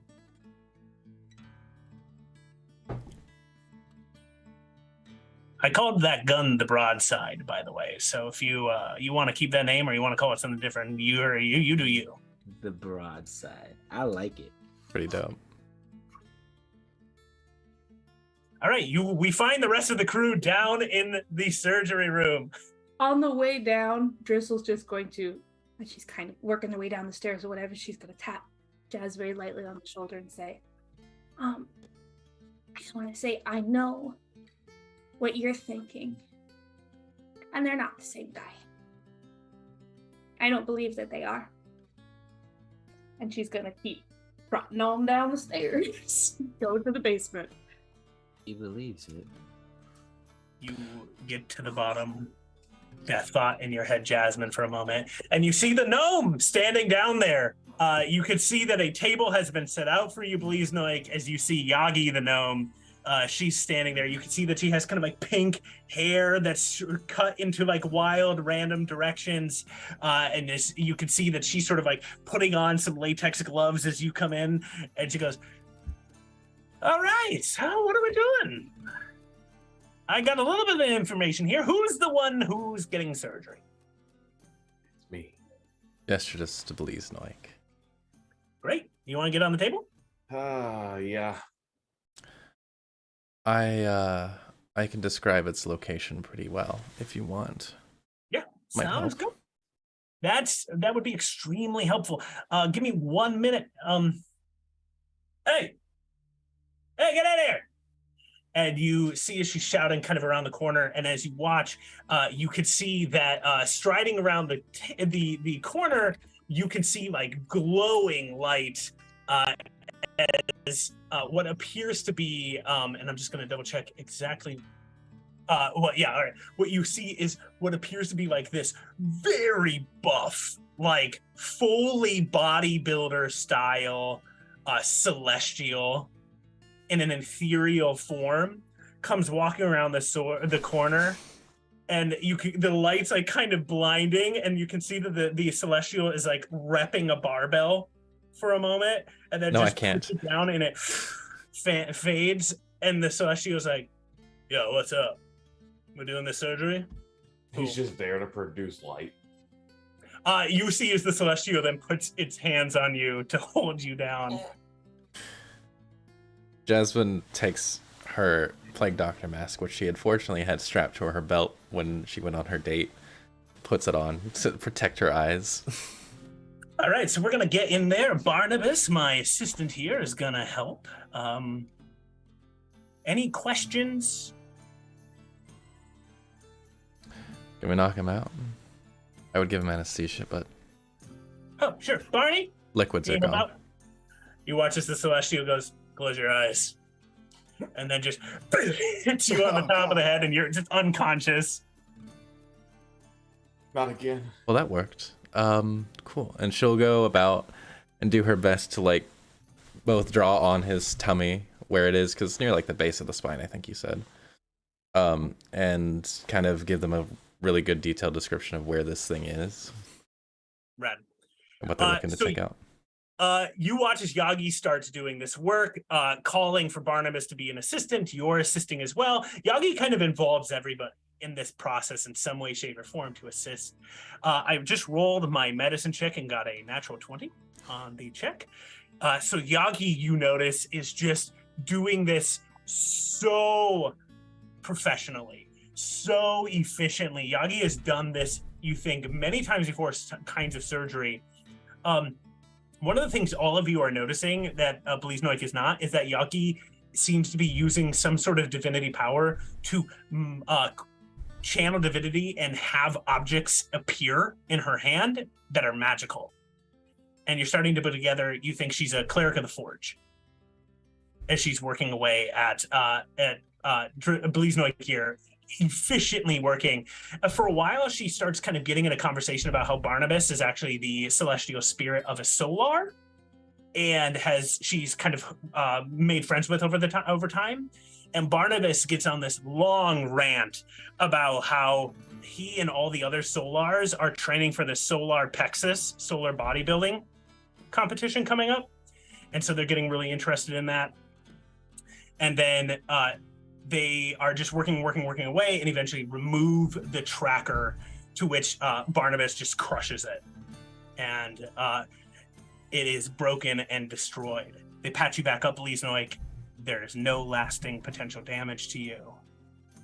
And it's a very successful surgery. Jasmine takes notes. She might, depending on how long we're on this ship, she might hang around her a little bit more often. You gotta do some bodybuilding? No, not Barnabas. Yo, you gonna lift, bro? No. All right. Sounds very unappealing, actually. I'll join you. Hey, nice. Yeah. Come and get in on the bodybuilding. All the solars are getting into it. We're going to do it. It's going to be great. Come on by. Bodybuilding. You wouldn't happen to know a guy named Zachariah, would you? Yo, I know Zach. Yeah, he's great. I think he's going to win. He's got tough competition, though. That's crazy. Because But I it's small world. totally have his dumbbell of strength. or No, you whatever. don't. Well, it's on the ship, but yeah. Yo, if you want to come, if you know Zachariah, you should come by. It's going to be him versus Matameo. It's going to be a final fight. It's going to be good. He's been working hard, though. Zachariah has been putting in the reps, getting those gains, you know? Hey, it's all about them gains, right? That's right. Kind of on a tight schedule here. When is it? She'll go and she'll start talking to the gnome. You go and talk to the gnome. Barnabas says, "Yo, the Solar Plexus competition's coming up sometime," and he gives you the date. You got some time. Like it's okay, cool. You got some time before it.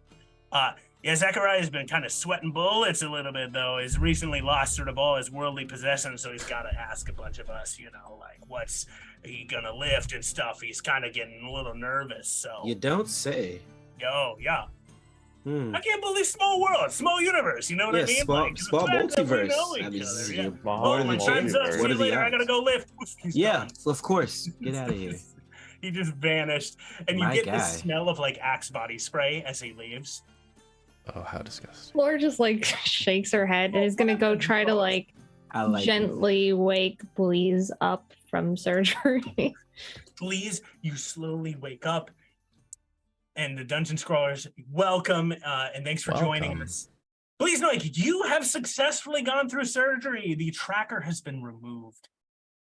And this is Dungeon Scrolls as you join usually at the end of our sessions as we come to a close, with our crew finding themselves aboard the other Spelljammer ship, the Prometheus, having to make some decisions on whether or not and what decision they're going to do surrounding their next mission. Leon, you know that either one can help get you dread piracy. So I would invite you all to maybe think about this and plot this out. And you've made a lot of assumptions this evening. Can we put something else in Bleeze Nook? What do you want to put in? Present. Do we have anything we need to store? Like, that would be a perfect place to put the void ball if we still had it, right? Thanks, Nook's basically going to be. Why does my spine feel so funny? Drizzle, are you saying this? Oh yeah, probably while the surgery is happening, but hey, Mom. Yeah. I couldn't help but keep it. And Franklin pulls out the marble. Oh.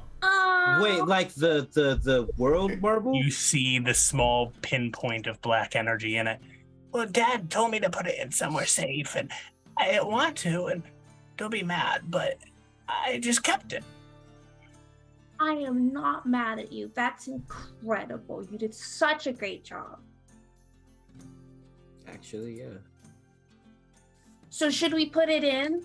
No. As Drizzle asks that question, we bring our session to a close. Please know you're barely back to consciousness. As I don't even know what happened now. And you have the marble. Wow. All right. Oh, yeah, the character art was done by McBluff. Yeah. McBluff on all the socials. Let me see if I can put that in there. Check them out on Twitter and Instagram. She's absolutely fantastic. I want to give her a shout out. For all of those who are rating us for the first time, yes, exactly. Our character art, as Drizzle just said, Deanna just said, was created by McBluff. Our background was created by us. It was a fantastic opportunity to kind of showcase the Spelljammer universe and to play around in the multiverse and in space.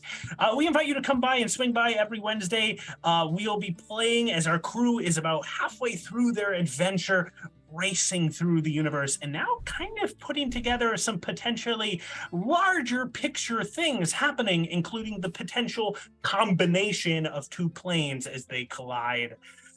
With that being said, our crew will be setting off next time we play to determine whether or not they're going to try to go break into Spelljammer Academy and steal back their ship.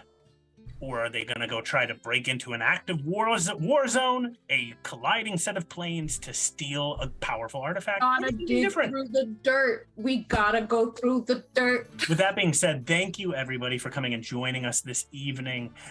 We look forward to seeing you next time. A quick reminder that next week, I believe it is going to be Christmas week. I'm not clear. I don't believe we're going to be playing at all. I'm pretty certain, though we'll be sure to announce it sooner rather than later. I actually have to go talk to my crew about this because I can't remember. So thanks so much, everybody, and we'll see you next time. Let's shoot for the stars. Awesome. We do have to go through our peoples that did wonderful things for us this stream. Just real fast. We had so many raids. We had so many things happen. I'm so happy. Okay. So it looked like, first off, yesterday we had the Rusted Portal follow us. I don't know if they came in for this stream in particular, but thank you. We also had at the beginning of the stream, JP Lucidius resubscribed for 1 month. Thank you so much. The Welcome In rated us with the big old group. Thank you so much. Danielle Naruda resubscribed. Thank you. I hope I said that right. What a great name. I know, right? Roll Propelled Gamers rated us. Thank you. Distal's Place rated us. Thank you so much. Dungeon Scrawlers, always. Thank you so much. You guys are wonderful. Hopefully, next time you raid, we'll be a little bit further from ending. But and for raiders, I invite you all, send messages to us, post them in our other videos. Right now, the MPR, the Multiverse Public Radio, is still asking for names for the Nasty Name sweepstakes. By the start of our next session, they will probably start selecting that name unless our crew does something dramatic to stop them or submit their own name. So get your names in there. Right now, we have some pretty great ones like Captain Crunch and the Merry Men, Scotty Fourfingers, which I love as a name for the entirety of this party, Ridley Two-Face, also a singular name for an entire party, Sanguine Raiders, and Evil Penguin Posse. Put your names in for Nasty Name sweepstakes regarding our devious pirate crew. And thanks so much. We'll see you all next. We do have our official new flag, by the way. We do, based on polls that we put out to our watchers over on Twitter. You can follow us, our official socials. We are Ink and Liar on everything. And we went through 2 rounds of polling. And I know I was the one who ran the polls, but I promise I had no say in the final outcome. But I'm prepared to throw it up on screen if we're ready to do let's that. post it. Let's post it on our socials. Let's announce it that way. But Okay. I want to respect that it's a little bit late, and I want to just kind of bring this to a Cool. close. And I'll we can just throw post it over your thing for next time. Thanks. Yeah, that's fine. So, thank you, everybody. We'll see you all later. Bye. Stick around for the raid. Night, night. Bye-bye.